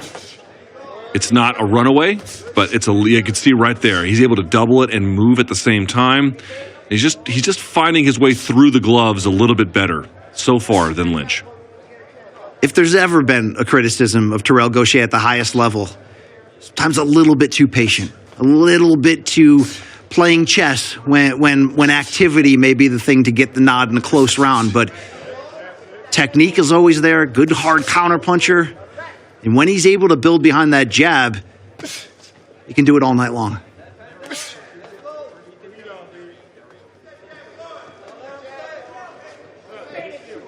As you mentioned earlier, 2 fights ago when he went in there against Jamonte Clark. You see that? He punched with him and landed the right hand. Good work from Gaucher. That's the best punch he's landed probably the entire fight. The key about that Jamonte Clark win, Luke, is he showed intention. He showed a purpose. Coming off the loss to Erickson Lubin and really tried to show that there's more in there under the hood. He also showed a good alley cross. He was able to step off at an angle and to get his head off the center line while his right hand went right down the pipe and it landed clean. And obviously his opponent, Jamonte Clark, was able to stand, but then quickly polished off thereafter. Slow pace continues here in round 2. Gaucher getting the slight better of it. And also, I like what he's doing is he's landing a 1-2, a 1-2-3, and then framing off the lead hand to get away. It's both blinding to Lynch, and it creates distance. And a double leg attempt from Gaucher there, apparently. Final 10 seconds of round 2 in this 10-round bout. Oof. They trade left hooks as Lynch comes out throwing in the final 10 seconds. He wanted a little bit back there at the end of that round, but that's Gaucher's round if you ask me. Just over an hour until the start of tonight's Showtime Championship Boxing main card. That's 9 p.m. Eastern, 6 Pacific, only on Showtime. And, of course, the featherweight interim title in the WBC at stake when Brandon the Heartbreaker Figueroa takes on Mark Magsayo, 2 former champions. We expect this one to be a fun one. We'll see how that plays out there inside the Toyota Arena. Look at a jab, kind of splits the guard there a little bit, and a right hand follows at the end. Lily, it might have been a little bit low, but no big deal. Also, easy for you to say, sir. Yeah. Also, the referee is wearing gloves because he's a gentleman of just true distinguished background. So let's just be clear about that. If you don't wear gloves, the exit's that way. The late Hall of Fame referee Steve Smoger, who just passed away a couple months back, famous for those dark purple vinyl or latex gloves there. The thing is, though, Double S, he'll let him fight, and that's why the fans loved him. Fair enough.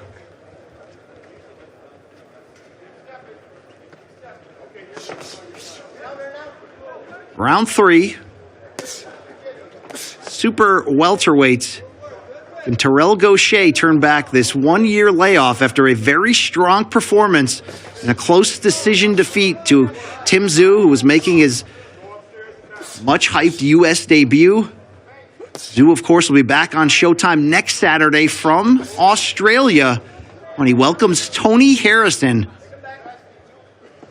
That's going to be great. A bout that should produce the next title challenger for Jermell Charlo's 4 154-pound world titles. We thought we were going to see Tszyu Charlo in January.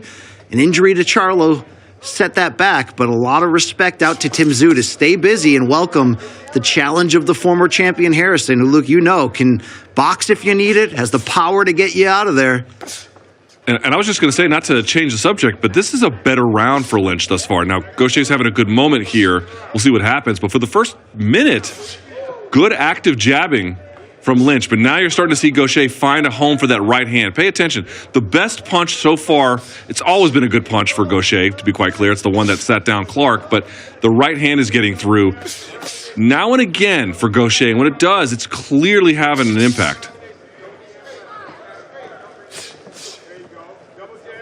Just a reminder that next week's Tszyu Tony Harrison bout, a 10:45 p.m. Eastern start.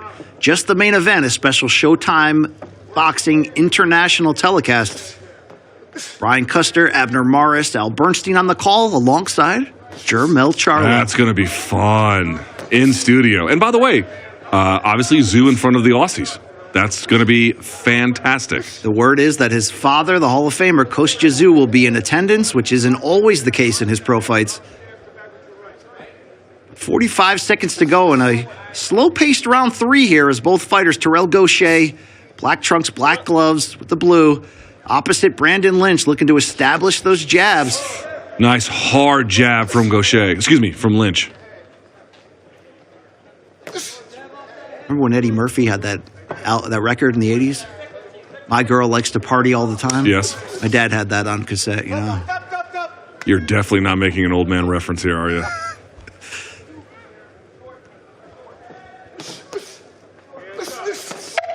We don't see enough boxers record music.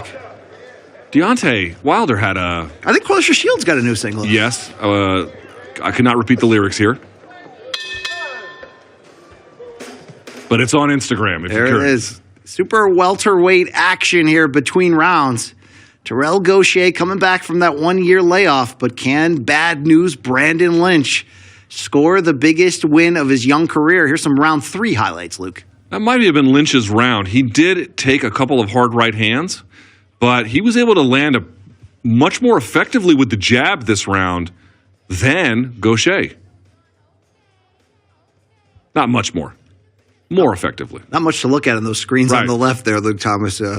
Country Time Lemonade would be the skin shade that I chose. Could we look worse? We look like they're going to peel our skin off and use it to make hot dogs. We are just the ugliest people. Apropos, if you watch our award-winning morning combat sports series every Monday, Wednesday, and Friday, by the way. If you're looking for more pink-skinned 40-year-old white guys, boy, we got you covered. We'll have a recap of the action come Monday of tonight's Showtime Championship boxing card. Also, UFC action this weekend and the return of John Jones at heavyweight. But inside the ring here, round 4, 154 pounds. Terrell Gaucher commanding that center of the ring. 2012 Olympian, represented the U.S. in London. Oh, good combination there. Some of it was blocked, but the left got through from Gaucher. He's able to split the guard of Lynch more easily than Lynch is able to either go around or split Gaucher's guard. Well, slight difference there. It goes without saying here, if you follow the careers of both, that Gaucher's got an incredible experience advantage, technique advantage here.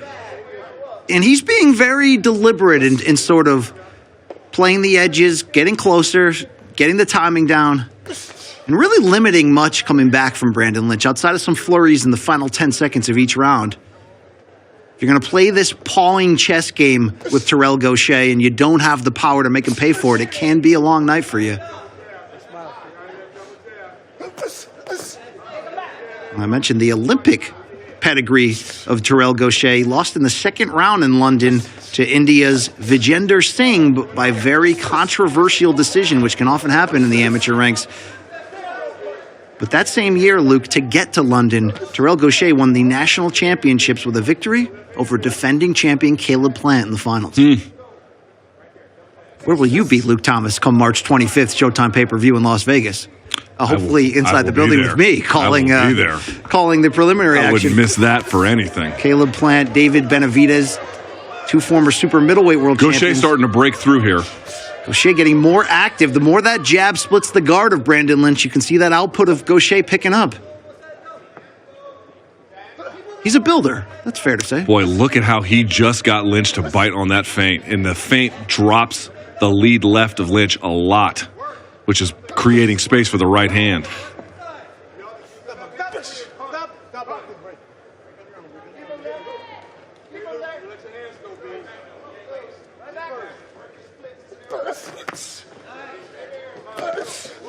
Oof. And you see Lynch there trying to throw the left hook as a check to counter that right from Gaucher. This is better from him up against the ropes.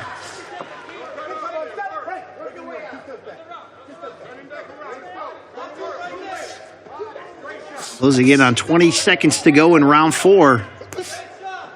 Brandon Lynch flipped the script of consistent jabs from Terrell Gaucher and well-timed right crosses over the top. Gaucher will give you the meat and potatoes, Luke, but it's effective. Nothing too flashy, but it's getting the job done through 4 rounds. It's reasonably close. Gaucher has the edge. He does have the edge. We don't have the punch stats here in front of us to give you the numeric totals, but it does feel like the qualitative difference is noticeable in Gaucher's favor. No question about it. And you have to wonder if he can get a victory here, if he can bounce back. He's got a name. We've seen him against so many of the big names in this division. He's yet to have been able to break through and get a world title onto his resume. But at 35, he still seems to be hungry and still seems to be in a position where he can be a tough out. This division's been fun in recent years, certainly super welterweight, but it's definitely going through a changing of the guard to a certain degree. The Jarrett Swift Herds, the Julian Williamses, Arislandi Laras have moved up in weight. You can see there from the highlight how often that right hand is able to get through for Gaucher. He's able to get Lynch to move and then follow with the punches. And then then Lynch is off balance trying to throw that left hook.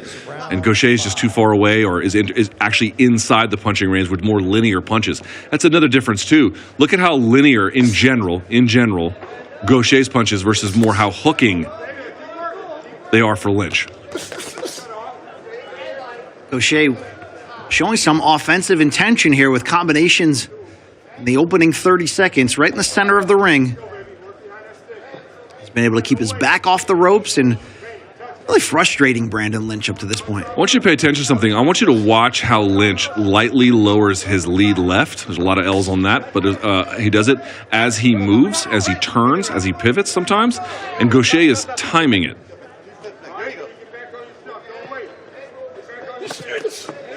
You'll see he goes from a high guard and then he drops, and then you can just see when the punch is going to be coming in general. That's good body work there from Gaucher. Just pointing out, pay attention to the lead left hand of Lynch. You're going to watch it move in ways where you can just detect when the opening is going to be there. Right there. You see he just sort of comes when the elbow is then parallel to the ground and he moves around with it. Gaucher, whether Lynch is moving straight or at angles, Gaucher just waits for that. You can see. Well, I like that hard counter right hand from Gaucher. His back touched the ropes. Gaucher did for the first time in a long time through 5 rounds here, but boy, did he make Lynch pay instantly for closing that distance. Yeah, Gaucher a little bit more active this round, and there he's finding the right hand. Pay attention to the lead left hand. He has to change his guard. He has to change his stance almost, Lynch does, to begin to throw it or meaningfully use it, and every time he does... Well, not every time. Many times, Gaucher is able to find a home for that right hand as a consequence. Remember, Terrell Gaucher dropped Tim Zhu in round 1 of their bout last March 26th. It was in Minneapolis at the Armory. The best arenas. Good job turning Lynch there. Well done by Gaucher. You see, I get, as they say in Washington D.C. in the DMV area, I get sized for good footwork. Yeah, they don't speak like that in Connecticut, I'll tell you. Right hand to the body from Terrell Gaucher. Would you like to see more output out of him for as well as he's controlling the terms of this fight? Thing is, Lynch is dangerous. He's far from out of it. He knows where the weight room is, Brandon Lynch. I'll tell you that. He does, huh?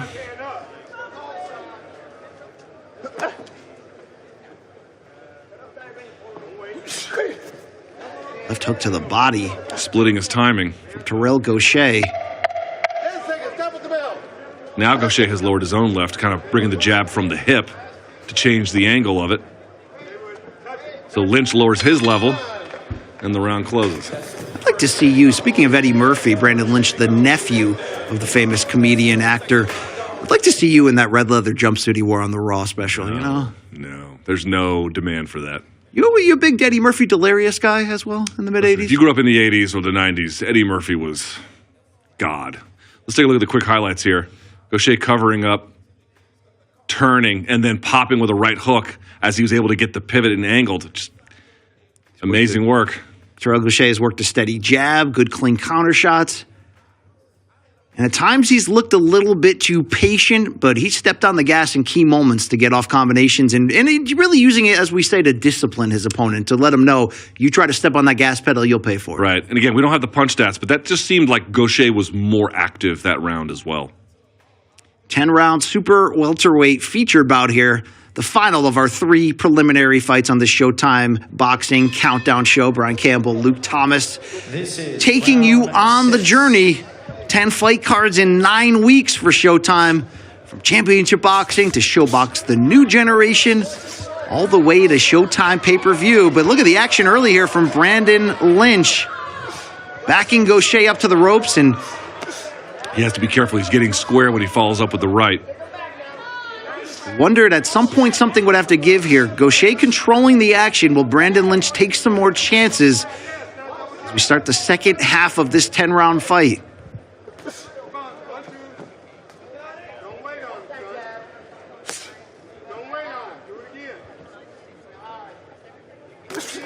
"31 years old, Brandon Lynch, fighting out of Los Angeles. His only career defeat came in his 3rd pro fight. Oof. Against a fighter with a 1-5 record. He was stopped in the 2nd round by Taif Harris. He's been unbeaten since then. We mentioned the draw with Marcos Hernandez. He avenged that. Won a decision after getting up off the canvas and taking charge this round. Yeah, changing his timing up a little bit too. And moving a little bit better.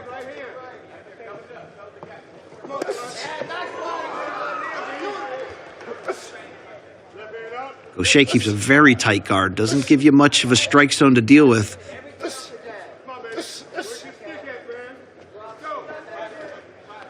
like to see Lynch go to the body more. Oh, hard right hand from Gaucher. Timed off a double jab and then a cross. Best punch of either guy in the fight, certainly for Gaucher. The fact that Gaucher can time those explosive shots, often when there's not much action going on, catching his opponents off guard. But he does have some pop. Seen that in that 2nd round destruction of Jamonte Clark. Under a minute to go in round 6, and this is Gaucher feeling the early surge from Brandon Lynch this round. Meeting him in the center of the ring with big punching. The right cross off the jab. That right-hand counter from Gaucher is just giving Lynch fits.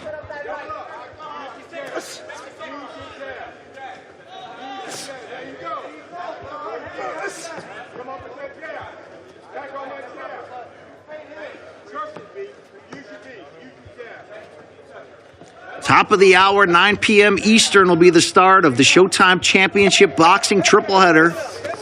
A right hand from Gaucher again, countered by... You're seeing these bursts at the beginning and ends of rounds from Lynch. I don't think they're going to win him much, but he's spirited. Brandon Lynch needed something to break up the consistency of the action dictated by Terrell Gaucher up to this point. He got Gaucher's attention. He also ate a very big right hand midway through that round. Hoping we can see that replay. You see him take the advice from his corner here. This is early on when he pinned Gaucher against the ropes. Good, hard, stiff jab there from Lynch. And then to the body. But as the round progressed, Terrell Gaucher timed him, and that counter right hand became a thing of beauty. So we get closer to the start of round 7. 10 rounds in the 154-pound division. Can Terrell Gaucher bounce back from defeat, a one-year layoff, and at age 35 return as a consistent, almost a perennial title threat here in the division? At times he's been a name you have to beat to get to the top. At times he's gotten right there himself. Does he have another run in him?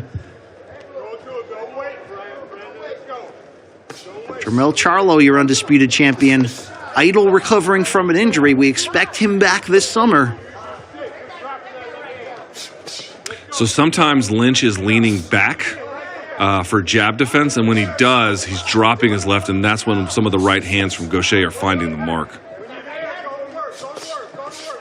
By far the biggest step up in the career of Brandon Lynch at age 31, and Gaucher making him pay each time he crosses that line. By the way, another, here comes Lynch with a strong start to the beginning of the round. Let's see if he can maintain it, though, in the middle portion of the round.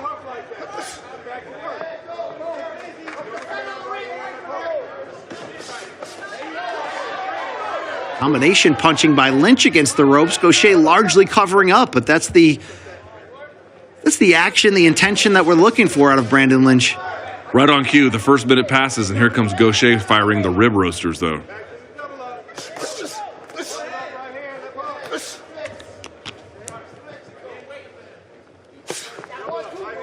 You know what I think would spice up our weekly picks competition we do every Friday in Morning Combat called OK Bet? You being fired? Where we each make 5 predictions from the MMA and boxing calendar over the weekend. How about each one we get wrong? We take a roaster from Terrell Gaucher, a rib roaster inside the studio. Or you could just try to pronounce more names from Latin America, that too. Amilcar Vidal Jr., thank you very much. That's better. Oof. Good combinations there. Gaucher very hungry to get off that right hand, working off the jab. This is what I mean, right? Lynch wins the first minute or so. Gaucher tends to take over in the middle portion of the round. And then there's a bit of a blitz at the very end again from Lynch. Let's see if that happens here. Well, Gaucher has been very deft at mixing in those left hooks to the body just as Lynch starts to get a little bit of confidence. Those will slow you down. A little bit of stance switching, but he needs to be careful with that from Lynch. Squares up a little bit too much for my liking.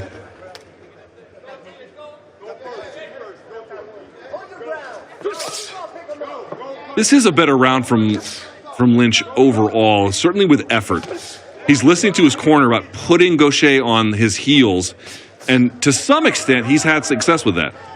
Gaucher has been doing a very good job, though, punching off the ropes the rare times that he's been cornered. His ring craft and ring generalship is pretty clear. IQ. Yeah. A stud amateur out of Cleveland in his days, like we said, 2012 U.S. Olympian. 7 rounds complete here in this 10-round super welterweight feature. Good action the last 2 rounds from Brandon Lynch. Probably not enough to get the edge on the scorecards. Here's the replay. He gets a right through here against the ropes. When he can flurry, The left hook by Gaucher was a nice response, but I would say in general, Lynch does some of his better work there. We talk about it all the time, BC, but it really is true. There are going to be just so many situations in combat sports where, to the extent you have a experienced, talented fighter who knows good footwork, knows good ring generalship or ring craft, if you give them space to move, the fight becomes vastly more difficult. Conversely, if you can constrain it, and again, always easier said than done, they just become different fighters. They become different fighters when they're up against the ropes. They become different fighters when they have to constantly pedal on the back foot. And again, Gaucher not so much because his quality is showing through, but it is an often found scenario in combat sports. Round 8 of a scheduled 10. Once again, Brandon Lynch, the 31-year-old, getting off busy to start the round, flurrying to the body. Can he make Terrell Gaucher fight a little bit at the terms he's not looking to do? Some nice counter shots here from Gaucher. Fight is definitely a little bit more open now. Actually, I don't mind the clinching there from Lynch so much, considering he got left hook countered last time. This time, he landed a couple of nice shots, a good combo, and then clinched. A little bit better. Good left hook there from Gaucher. Both fighters 5'10" tall. Gaucher with an 1.5-inch reach advantage.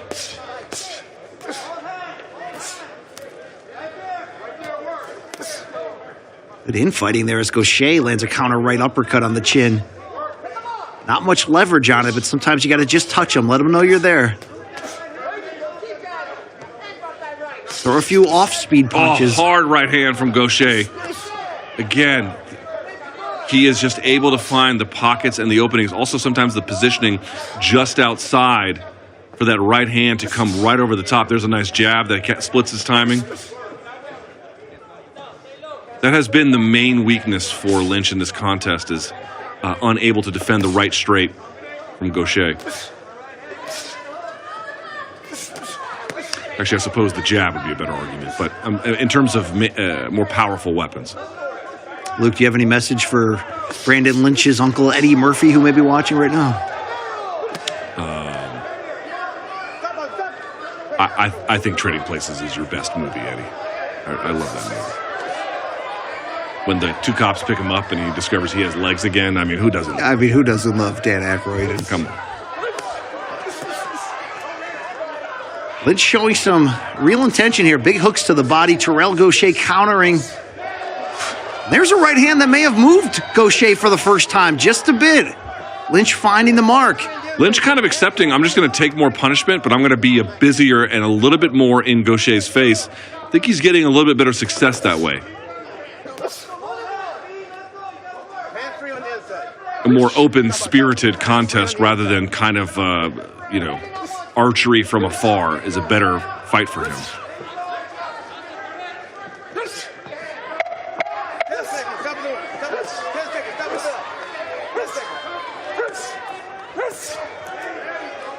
Final seconds. Round 7. Excuse me. I believe that was round 9 in this 10-round fight. Oh, that was round 8. Yeah. Here we go. We'll find out. Yeah. Here's a look back at the action last round. Gaucher having to turn and run. He did land a short right hand in there, but oof. Yeah. Correction, yes. Round 8 complete. 2 rounds to go in this 154-pound featured attraction. Luke, how could we miss Beverly Hills Cop when talking about the great filmography of one? I didn't miss it. It is a tremendous film. Uncle Eddie Murphy, I don't think it's on par. I mean, you're just not going to mention Coming to America? Is it just not in you? That would be honorable mention. Okay. All right. I know you're a big Boomerang guy. I mean, none of these are like anything but great movies. I'm just pointing that out. 2 rounds to go. Terrell Gaucher and a much more aggressive Brandon Lynch over the last 2 rounds. It may not have been enough to make a dent on the scorecards, and down goes Brandon Lynch on a right hand from Gaucher. What did we say? He came in with the double jab. When the hand changes off of the guard, the more upright guard, Gaucher just timed it. See if the referee will give him a go. Ooh. Big right hands from Gaucher. Oh, I'm surprised the referee let that one go. Second knockdown of the round for Gaucher. Will Brandon Lynch beat the count one more time? He will. Can Gaucher finish off the comeback fight 1 year off? Yeah, this is over. Terrell Gaucher with the statement, 9th round TKO. He pushed unbeaten Tim Tszyu 1 year ago, dropping him in the first round. But he bounces back with a big bang here against a hungry Brandon Lynch. BC, I'm not sure that's all that different from the punch that sat down Clayton. Clark, excuse me, what am I saying? Clark. 2 fights ago, the second round finish over Jamonte Clark for Terrell Gaucher. Luke, he took his time building behind the jab, but here in round 9, as we look back, the first of 2 knockdowns was that counter right triple jab. hand. He triples his jab and he got his timing split. He came in, it wasn't aggressive enough. It didn't either force him to be blinded. He could just watch it happen in front of him. It was just a touch jab. He didn't put anything else behind it, so he got countered. I'm not sure Lynch was fully there after that first knockdown. Yeah, they could have stopped it here. Look at Gaucher on the headhunting mission. You could have stopped it after the second knockdown, too. But Lynch, given every chance possible to recover, he was certainly game to get back up a second time. Just excellent timing from Terrell Gaucher. You can see what I mentioned earlier. The power punching's there, the technique's there. He just takes his time to create those openings and find a comfortable moment to deliver. We waited till round 9. He delivered in a big way. 3 knockdowns and a TKO win. And I'll say this, too. Sometimes we get these guys who have been in big main events or big main card fights, and then we get them on the prelims, and you don't know exactly what state they're going to be in. They've been off for a while or whatever the case may be. I thought Gaucher looked pretty good. Pretty good. Pretty Two good. Fighters, hugging in the center of the cage. Good sportsmanship there from the 35-year-old Gaucher. A comeback win 12 months removed from his last fight. See what type of big opportunity he can spin forward right now in this fun division. As always, Jermell Charlo, your undisputed champion at 154 pounds, but we will see 1 week from tonight, Showtime Boxing International Special Edition, when Tim Tszyu welcomes Tony Harrison. Could the winner be facing Jermell Charlo this summer for all 4 world titles? Just another fun fight in this division. I think we have Brian Castano moving up to middleweight. Fought Jermell Charlo twice, a tough draw in the first one, and of course knocked out in their rematch. The time of the stoppage in round 9 was 50 seconds as Terrell Gaucher scored the final of 3 knockdowns. And Luke, to put a bow on this for Terrell Gaucher, a hungry opponent in Brandon Lynch, but the skill difference, the technique difference was certainly wide. But he didn't mess around. He didn't take too many chances. He built over time safely.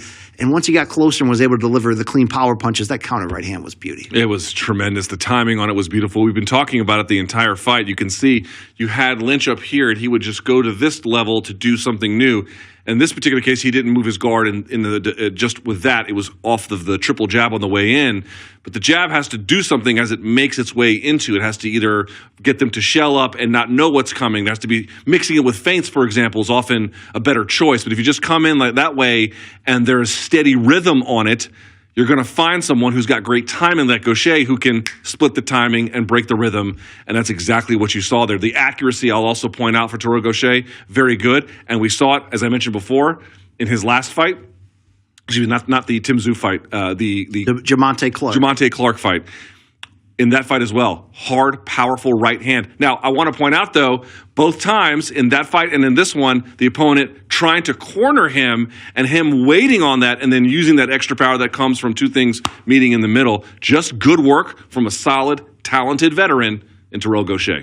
And the nephew of Eddie Murphy, Brandon Lynch, falls to defeat for just the second time. And hey, 2003's Daddy Daycare on the Eddie Murphy filmography. Kind of an underrated, comeback moment. Oh, I don't think that's top 10. Right? My kids like it, so I was just shouting that. Well, that says a lot. Yeah, but you know what might not be for my kids, Luke? Big-time boxing action. That's going to be going on tonight, 9 p.m. Eastern, Showtime Championship Boxing. Just under, right? Just about 35 minutes out from this top of the hour, 6 p.m. in the East on Showtime. And Brandon Figueroa and Mark Magsayo. Let's set the table for this one. The interim WBC featherweight title at stake. Why? Well, Luke, we saw Mark Magsayo have a big 2022. Upsets an injured Gary Russell Jr. to win the world title in a close fight. Takes on unbeaten Ray Vargas in his first title defense. And that's another one that in some ways could have gone either way. A split decision loss. Ray Vargas gets the win. He moved up a couple months back to 130 pounds, was unsuccessful fighting Oshaki Foster for the vacant title, but that created the opening here for an interim title opportunity between these two former world champions. There's some highlights you can see there, the still pictures from that close split decision loss to close 2022 for Mark Magsayo there on the left against Ray Vargas. So he's looking to bounce back from this loss. But so it's to some degree is Brandon Figueroa, the heartbreaker. And Luke, even though he knocked out Carlos Castro in his official featherweight debut last year, we got to go back to that Stephen Fulton Jr. fight. Probably the fight of the year in 2021. Mm-hmm. Two unbeaten champions, a unification bout at 122 pounds. And as Barry Tompkins, you know, the great voice of boxing, he does great work with me on ShowBox The New Generation. Remember his famous call, Luke, at the end of Sugar Ray Leonard, Marvin Hagler in 1987, a split decision, one of the most disputed decisions in boxing history. He said, Hagler won, or should have won. I'm fine with Ray Leonard winning that. He said, "How do you like it? How do you like it?" And Luke, you know, that was the big question after Fulton Figueroa. How did you like it that night? I love that fight. I always thought it'd be a tough fight for Fulton, not because he's not extremely skilled. We know that he is. But I thought that's a lot of volume to deal with for 12 rounds. We haven't talked about it yet. Figueroa, dude, his chin is legit. His ability to absorb damage is absurd. He's never been down. He's got one of the best beards in the game today. It's absurd. It's absurd how much damage he can take. It's a big part of why, like, for example, speaking of the Castro fight, if you watch a few of those rounds, Castro is landing cleanly on him in ways where you're like, I don't know who's having the greater impact pure for power, but Castro is very much in certain parts of that fight his equal. But the problem is Figueroa can just tolerate the damage in ways that other people cannot. And so I thought he's going to be all over Fulton. But Fulton Jr., boy, they call him Cool Boy Steph for a reason. His slickness, his timing, his defensive skills. He was able to, at times, slow down Figueroa. He was, at times, able to neutralize, I think is a better way to put it, neutralizing Figueroa through long stretches of that fight, then just doing, in the end, the better work. But the thing is, BC, we talked about it, for example, when Charlo beat Castaño finally in their epic rematch, and in this case, this first fight between Fulton Jr. and Figueroa. What I mean to say is, it's one thing to beat a guy with your game. It's another way to accept the terms of the other guy's fight and still beat him.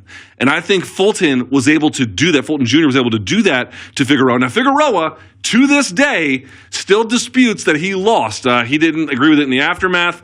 He called it a robbery. He called it a robbery. He's much more calm about it now. In the immediate aftermath, he was calling that. But look, it's a close fight. It's definitely not a robbery. I do think Fulton's the rightful winner, but I just want to point out, Figueroa is one of these guys who he will pull you into his fight. And yes, Fulton Jr. was able to get away with it. We're going to see if Magsayo is that guy. Well, I mentioned the line from Barry Tompkins, the famous one, "How do you like it?" It's a question you got to ask yourself after that fight, that Fulton Figueroa first fight. It took place in November of 2021. It goes down as a majority decision for Fulton. Could have gone either way. I don't remember a fight at the highest level where each round, both guys essentially successfully employed their game plan and just kind of took turns. I'll go for 90 seconds and get the best of you. You come back for 90 seconds. And it was, you know, the pinpoint power punching of Fulton in the first half with the pressure and the body attack from Figueroa. For Brandon Figueroa, the younger brother of Omar Figueroa Jr., he thought this time was going to be a rematch, one division above at 126 against Fulton. There was some early talk. Fulton looks like going in the direction of pound-for-pound king Naiwa Inoue later this spring. So that opened up the opportunity here at featherweight for Figueroa to fight for an interim world title, fresh off that stoppage of Carlos Castro, and continue the momentum he seems to build in this new weight class. Now, look, it's a 4-pound jump from 122 to 126, but the way Brandon Figueroa describes that is he feels like a finisher. He feels like a puncher. If he can use that explosiveness now without draining himself so much, But like we talked about earlier on tonight's telecast, mix in a little bit more use of that jab and work from distance a little bit more. When you talk about his chin, you talk about his ability to throw punches in bunches. Now you talk about the ability to throw a little bit of off-speed pitching at you and try to jab, try to box a little bit more. Well, I mean, how young is he right here? We're talking about a 26-year-old fighter. Yep. Who grew up in a boxing family, right? 7 years younger than his older brother Omar, former world champion, who just recently retired following his comeback loss in 2022. His father, as you see, is the trainer. This is a young kid who's really right now just kind of figuring out how good he might be. He's got stoppage wins in his last 10 fights. That one against Luis Neri to the body was one of the biggest ones we've seen. But he looks and feels more like a puncher now, even with those stoppage wins, where maybe the stoppages in the past came on accumulation. Now he feels like he can stand in there and trade or box you if he needs to. But for as versatile as he has the potential to be, I feel like he knows what's coming on the other side in Mark Magsayo. Promoted by Manny Pacquiao from the Philippines, watched Pacquiao defeat Marco Antonio Barrera in their first meeting and said, that's what I want to do. And now he's training out of that same wildcard gym that Manny did in Los Angeles, formerly trained, of course, by Freddie Roach. Tonight will be the first fight of Freddie's longtime assistant, Marvin Samudio, taking over the reins of him. But for Mark Magsayo, man, he came so close in losing the belt to Ray Vargas, came so close in winning it early last year against Gary Russell Jr., He's explosive. He's athletic. He's relentless. But does he have the craft necessary if Figueroa chooses to box to play chess with him, to dance with him a little bit on the outside? He hasn't really been forced to so much by other opponents. So at this stage in his career, I see that main event a little bit differently. I see the main event as going, I should say, starting a little bit like the Castro fight for Figueroa, where it will be a little bit on the edge and, mid-range, right? Is where it's largely going to take place. I think both of these guys are going to revert to who they just naturally are. They're come-forward fighters, different, obviously, but I would say of the two, Magsayo's definitely the bigger puncher. I think the evidence kind of speaks to that.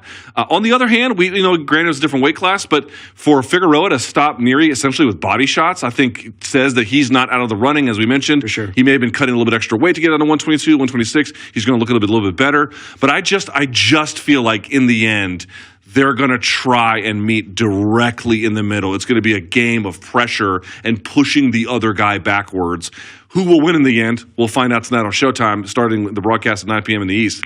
But Figueroa certainly, I think, will be the busier of the two. Magsayo, the heavier puncher of the two. That's the central tension for me. Sometimes it can be frustrating watching Magsayo at the elite level because the power, the athleticism is there, but sometimes you want a little bit more patience or craft. But so was young Manny Pacquiao. Not to fully compare, they're not comparable in a lot of ways in accomplishments and styles, but aggression certainly for Mark Magsayo. Pacquiao was kind of that way early on, was all left hand, all thunder coming at you, and was able to add craft over time. I'm looking to see tonight in this big comeback for Magsayo, can he work in that jab more? Can he control a little bit with distance? And one thing to note, Luke, even though Brandon Figueroa is an orthodox fighter, he switches to southpaw a lot. And it was tracked that 85% of the Stephen Fulton fight 2 fights ago, he did it from the southpaw stance. Now, you asked, does Mark Magsayo have experience against southpaws? 2 of them in his last 5 fights, both wins. One, the upset over Gary Russell Jr. for the title. The other against Rigoberto Hermosillo. So it's not something that's going to throw him off guard.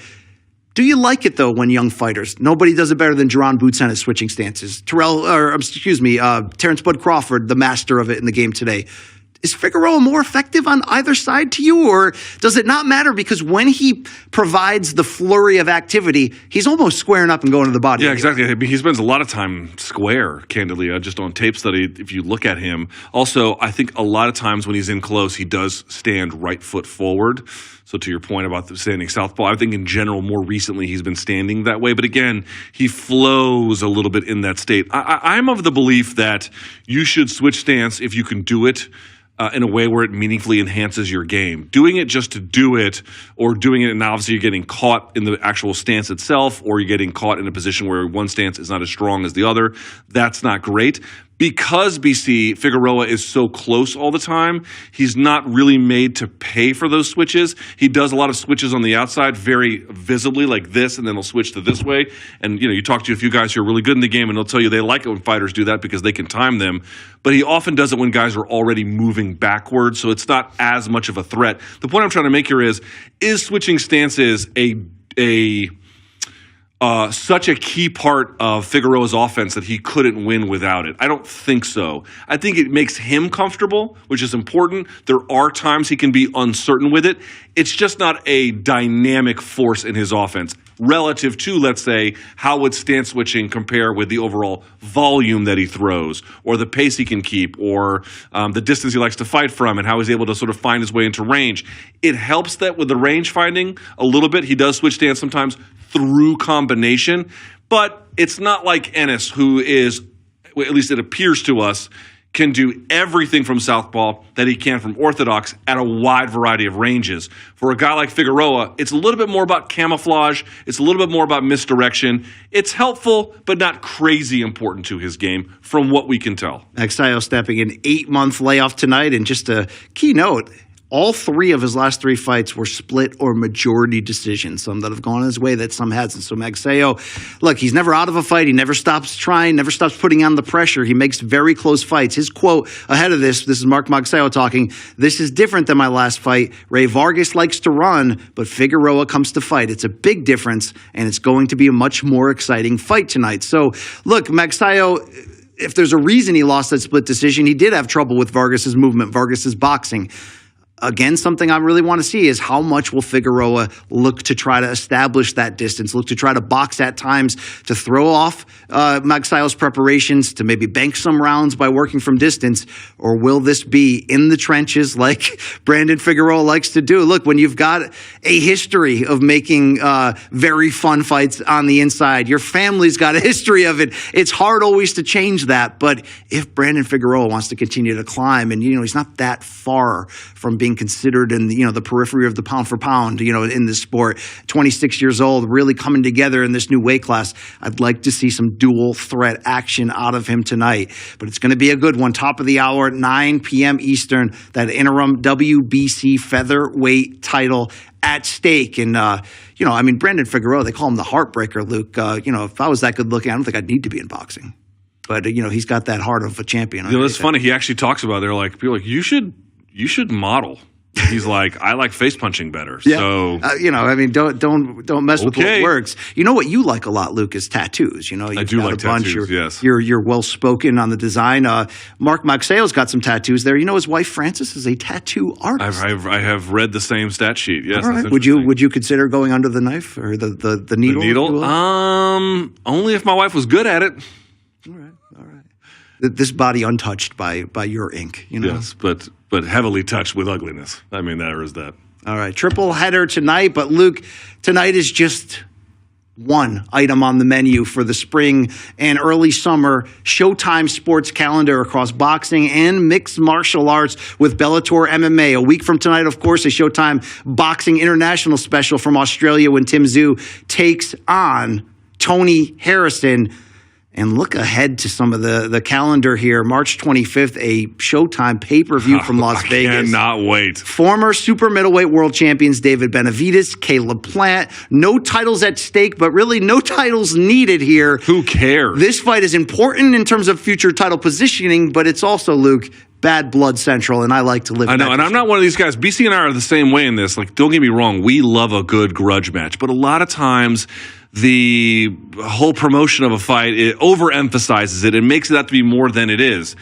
You couldn't possibly overemphasize how much these two guys hate each other, no matter how hard you tried. It is true to the bone marrow, absolute animosity between these two. But on top of it, it's an interesting style clash. On top of it, these guys are very interesting figures in this division. On top of it, you have major bragging rights and where it all could go and who's going to get what from this. There are stakes involved, bragging rights, style contrast, everything you want out of this, all mixing together. BC, sometimes the bad blood of a promotion kind of takes over it. Sure. Here, it is lifting it in addition to all the other factors I've mentioned. It's a great point. And look, say what you will about the style contrast and who you think that favors, but Caleb Plant right now is riding some wave of confidence and momentum. He's almost at least attempting to play his opponent, David Benavidez, like a puppet in terms of the mental game ahead of it, right? We talked about how he purchased the URL, the website, DavidBenavidez.com, and made it all about himself. He's been very calculated in his trash talk, but as you see any time that they've almost come to blows in the gym in the past. We saw them at that press conference where before, during, and after there was almost a fight. Caleb Plant wants all the smoke, but you've got to have accomplished things to carry that confidence. Not only did he push Canelo, gave him a legitimate challenge in their undisputed championship bout a little bit more than a year and a half ago. He changed trainers after that. Stephen Breadman Edwards, one of the most respected, coaches in this game. And what they've really worked on is trying to establish Caleb Plant as more of a threat with his power. When he went in there against former champion Anthony Durrell and delivered one of the best knockouts of 2022 by going to the body quick with the left hand and then coming right back up top.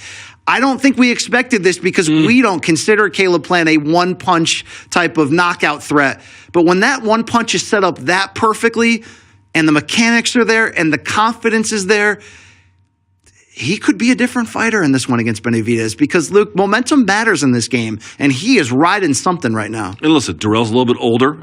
We should all recognize that. But that is, Caleb Plant getting labeled as, a slickster, but a mover, right? A runner. He's going to have on his track shoes, the whole kind of thing. I think it's not that he wants to completely get away from the idea that he can be slick and defensively sound through his movement. But if he can add a little bit of pop along the way, if he can add a little bit of danger through that movement, that's a tough combination for anyone to deal with, including the hand combination speed of David Benavidez. So I love Breadman. I love what he's doing. But first of all, his tweets are great. If you don't follow Breadman on Twitter, I don't know what you're doing. And if you don't listen to him, by the way, on the Showtime Boxing Podcast with Raskin and Mulvaney, he's a regular guest on there, and his analysis is top shelf. Even when he's wrong, he's like, you could see why he thinks the way that he does, and he's usually quite right, to be quite honest. But then on top of that, you get a guy like Caleb who's got those defensive fundamentals and that movement, and you add a little bit of danger to it. Ooh, that's a thrilling combination and a tough one for David Benavidez. And on the flip side, when we're talking about David Benavidez, look, this is a star-studded division. Canelo's on top. You've got David Morrell Jr., who's a young big name. We've got maybe Jamal Charlo moving up.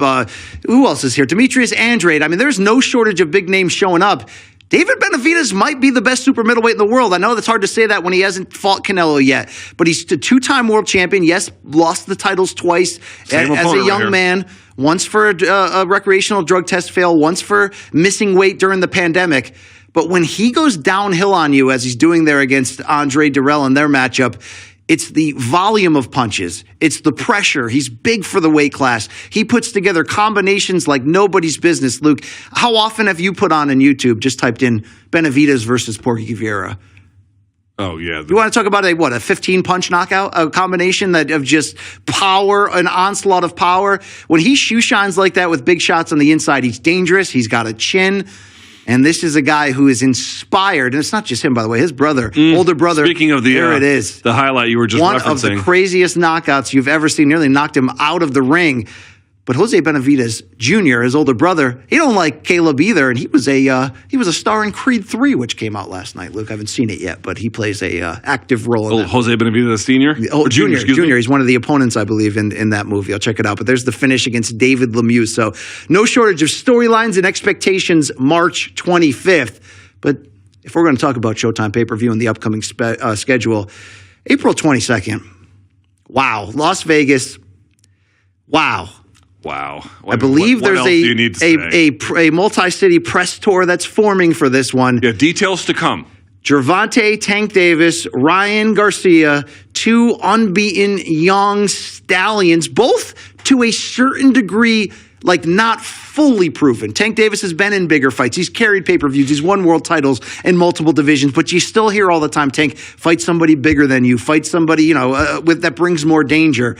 Nobody brings more danger than Ryan Garcia. He could be a danger to himself against Tank's power. We don't know. But these two young stars with their own fan bases that are sort of separate from boxing coming together, I don't think there's a ceiling on how big of a promotion this can be between two unbeaten young stars who attract a celebrity clientele. They attract a younger clientele. But that's just the periphery. In terms of the actual matchup, I don't know if we're talking enough at the size Ryan Garcia brings in, the quickness, the jab, the intention of going for the knockout. Will he have the chin and durability to take to take Tank's best shots? We don't know yet. But intention-wise, Ryan Garcia is coming in there for the knockout win. We talked about it before. Guys who want all the smoke. Ryan Garcia is that guy. This fight is being made. Yes, Tank Davis wanted it too. We should not lose sight of that fact. Sure. Tank Davis is a willing and worthy adversary. But credit to Ryan Garcia as well. He went out and sought this fight. Whether that's advisable or not, he is the one who went out and sought it, and you got to give him credit for that. But you also mentioned he's a dangerous opponent, right? I mean, has he reached the very highest heights of boxing and he's got, unified a weight class? No, he's certainly not done that yet. He's had a few setbacks, meaning mental health challenges, injuries that have kept him out of the ring. Yes. But the new union with Joe Goosen, right? It's just changed him a bit. And the speed of his left hook is just one of the best left hooks in all of boxing in terms of its accuracy and its power and its speed. It's such a combination. But how about the power of Tank Davis? How about the ring IQ of Tank Davis? I think those things actually are a little bit better than what Ryan Garcia has shown. However, how are those two things going to interact when they finally meet? What's going to give? What's the fight going to look like? There's so many intriguing angles. And BC, we just talked about the fact that Plant and Benavidez have a very angry rivalry with one another. You don't really have that here with these guys. You don't need it. And yet, not yet anyway, right? Not yet. But to this point, I'm saying, to this point, we don't have that. And part of the reason that Plant and Benavidez got made is also because there was a pre-existing rivalry.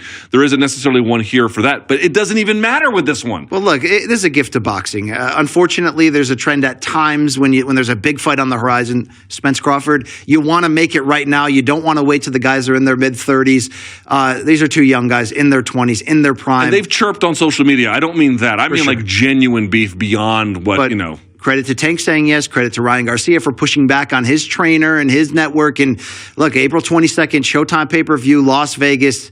That's a one, Luke, that, let's be fair, it's going to be beyond the world of boxing taking notice at this type of pay-per-view. I'm sure the same with Plant Benavidez because of that trash talk element in the names of both. But when you say Tank Davis versus Ryan Garcia, you said it all, April 22nd. I mean, listen, you don't want to call it as big as Mayweather Pacquiao or something crazy like that. No, it's not that. That's a once in a moment kind of thing. But I will tell you, Garcia fighting Tank Davis to me feels like one of those boxing fights when at a bare minimum the sports world stops and then looks at boxing. It's one of those ones where it takes preeminence over what else is happening on the sporting calendar that night. I haven't even looked up what's on April 22nd, but I guarantee you this is going to be one where all of the sports world and a lot of casual fans, to the point you raised, everything else is going to stop and they're going to focus on this contest. It's that big. And you can get excited on the road to the build-up to both of these pay-per-view fights with Showtime's All Access pre-fight documentary series. Episode 1 of Caleb Plant, David Benavidez All Access will premiere next Friday, March 10th. But Luke, speaking of next Friday, March 10th on the Showtime sports calendar, Bellator MMA's got a big spring coming your way. And when we're talking about March 10th in San Jose, it's the kickoff of the $1 million lightweight World Grand Prix 8-man tournament quarterfinal matchups. Your reigning champion, Usman Nurmagomedov, the first cousin of former UFC champion Habib Nurmagomedov, is going to take on former UFC champion and a veteran of many years, many opponents, Benson Henderson. That's one of 2 matchups in this tournament that night. And as you continue on down the schedule, Luke, April 21st and 22nd, both nights in Honolulu, Hawaii. Yep. Speaking of a $1 million tournament at 155, that's lightweight. April 22nd, we get the finals of the 135 bantamweight World Grand Prix that's been going on for the past year plus. It's Rafion Stotts, your interim champion. The full champion, Sergio Pettis, is injured. And Patchy Mix, who might be the most red-hot fighter under the Bellator banner at the moment. When you look ahead to that calendar, Luke Thomas, is there one fight that jumps out the most, one matchup that's getting you fired up? Definitely Stotts and Patchy Mix is the one that, because it's the interim title, but in MMA, this interim title carries a fair degree of significance for the bantamweight division in Bellator, certainly. But beyond that, you've got a guy in Patchy Mix who's always a really talented grappler who has now become a much more well-rounded threat against Rafion Stotts, who has been a guy who could wrestle and kickbox and talk, by the way. He's been sort of a dynamic personality, and they have been on different courses. Patchy Mix, somewhat forgotten, now raising his name. And Rafael Stotts was so busy with Danny Sabatello, I think folks forgot about what this matchup could look like. And now that it's getting closer, you're talking about a guy who's got some of the best back control in the bantamweight division in Patchy Mix. You're talking about some of the guys who's got some of the best wrestling in the bantamweight division for Rafael Stotts. That's amazing. And also, it's just next Friday, Usman Nurmagomedov. Folks, if you have not seen Usman Nurmagomedov, you got to fix that now. Yeah, is he like a future pound-for-pound king in not in waiting? He's building, right? He's on his way.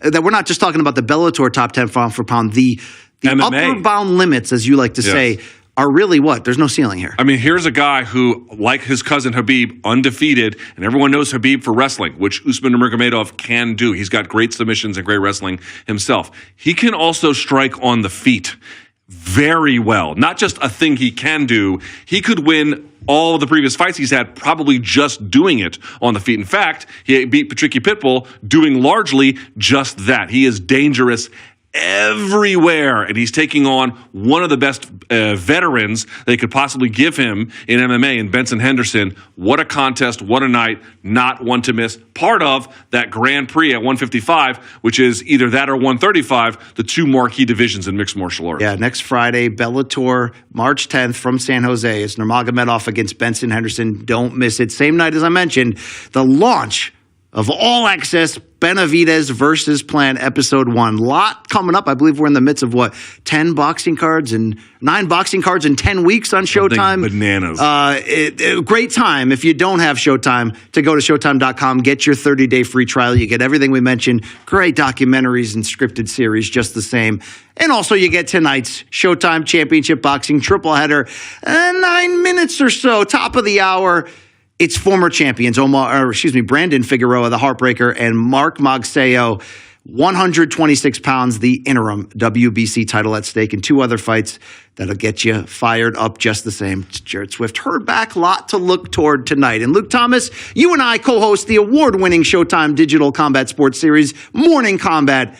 Every Monday, Wednesday, and Friday, we go live 11 a.m. Eastern on the Morning Combat YouTube channel. You can follow us and subscribe below for more breakdown of all things boxing, UFC, Bellator MMA, bare knuckle, whatever you got going on, kickboxing sometimes, one championship. I mean, look, combat sports across all promotions, we got it covered for you.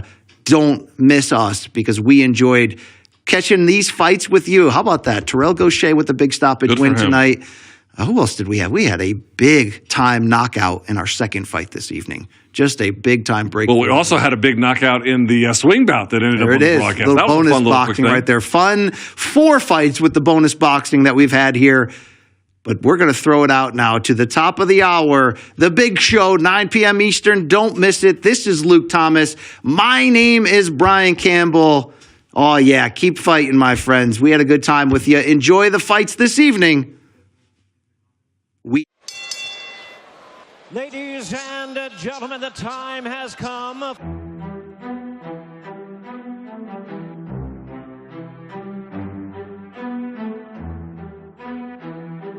It's time for the bout you've all been waiting for. Figueroa putting the pressure on. Magnifico.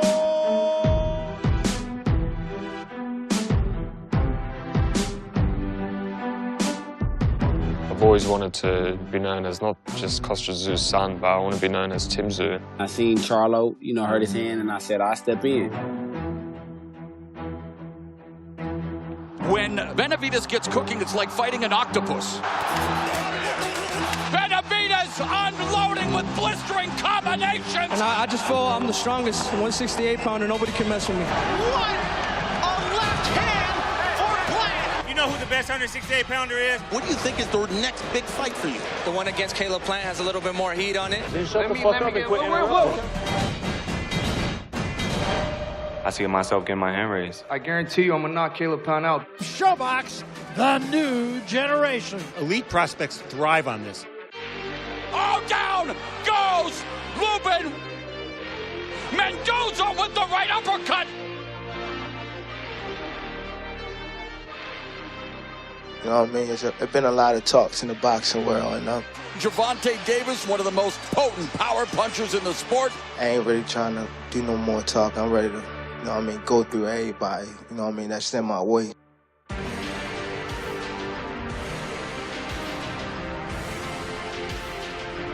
The WBA Super Lightweight Champion of the World, Cuello. Ladies and gentlemen, here is the colorful and dangerous Romero.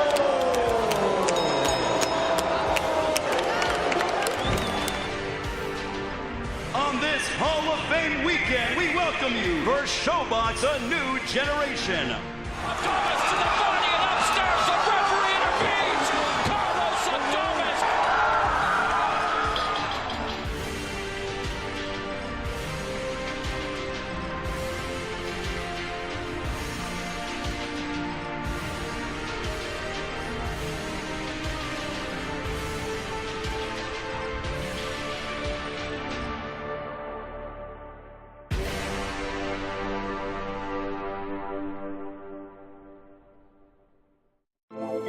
Introducing Brandon, the Heartbreaker Figueroa. The nickname Heartbreaker came from when I was small, when we would go fight in Mexico, and I would walk in there with my little bag, and it was already a row of girls saying, "Oh, here comes a Heartbreaker." Ever since then, that nickname stuck to me, and I've been getting called a Heartbreaker since I was 6'7". Ever since I was small, people would see me saying, "Oh, you shouldn't be a boxer, you should be a model." But at the end of the day, I love getting hit, I love fighting, and I feel like I was born to do this. Stephen Fulton Jr. eking out the majority decision win, handing Brandon Figueroa a heartbreaking first defeat. It's a feeling that I don't want to feel again. I hate losing. You really think you won the fight? It was a close fight. Nah, man. You really think you won the fight? You overcome that feeling by getting back to the gym and going back to the drawing board and work on the fundamentals and just keep trying to get better. You know, that's what this game is about. Getting back on your feet and going back to the drawing board and go at it again.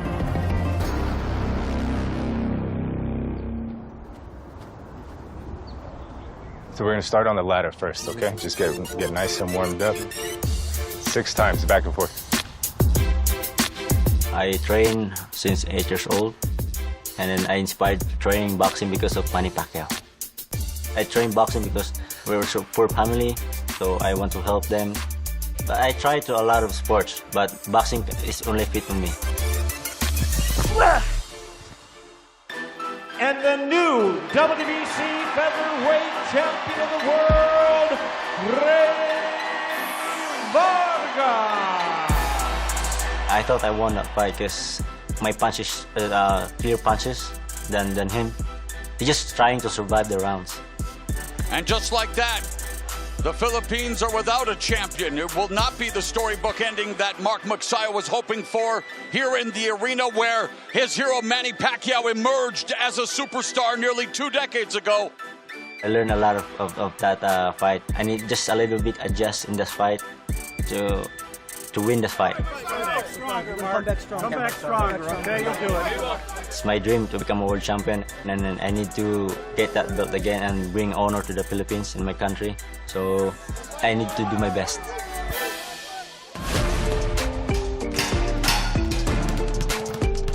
I've been preparing for this fight since October, so I think we're ready. What's the war coming? I feel like it's gonna be a good fight, you know. I feel like he's gonna come out fast, strong in the first early rounds, and I just gotta be patient. And then once I see my opening and break him down. We're looking forward to this great fight, a slugfest. If I have an opportunity to knock him out, then I grab that opportunity to knock him out. My dream was just to be a boxer and just be crowned world champion, but being able to be crowned 2-time world champion and not going for my 3rd belt, I mean, it's everything that I've asked for and more. I think I am more hungrier than before. And now, I feel like I'm gonna prove them that I'm the best of this featherweight division.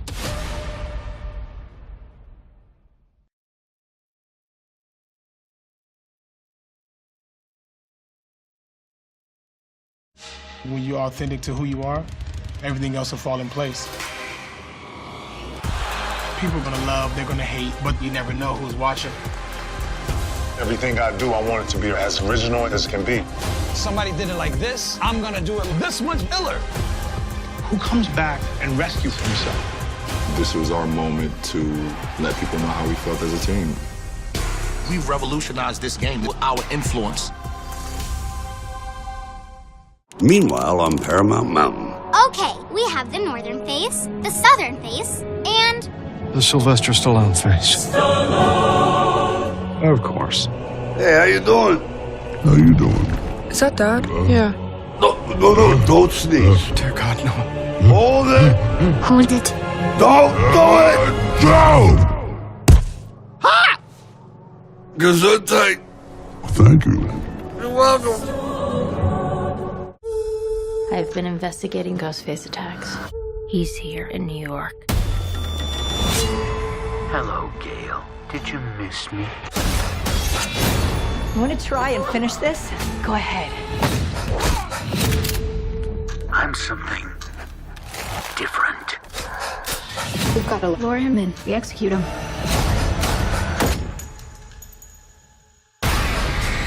Scream. Only in theaters March 10th.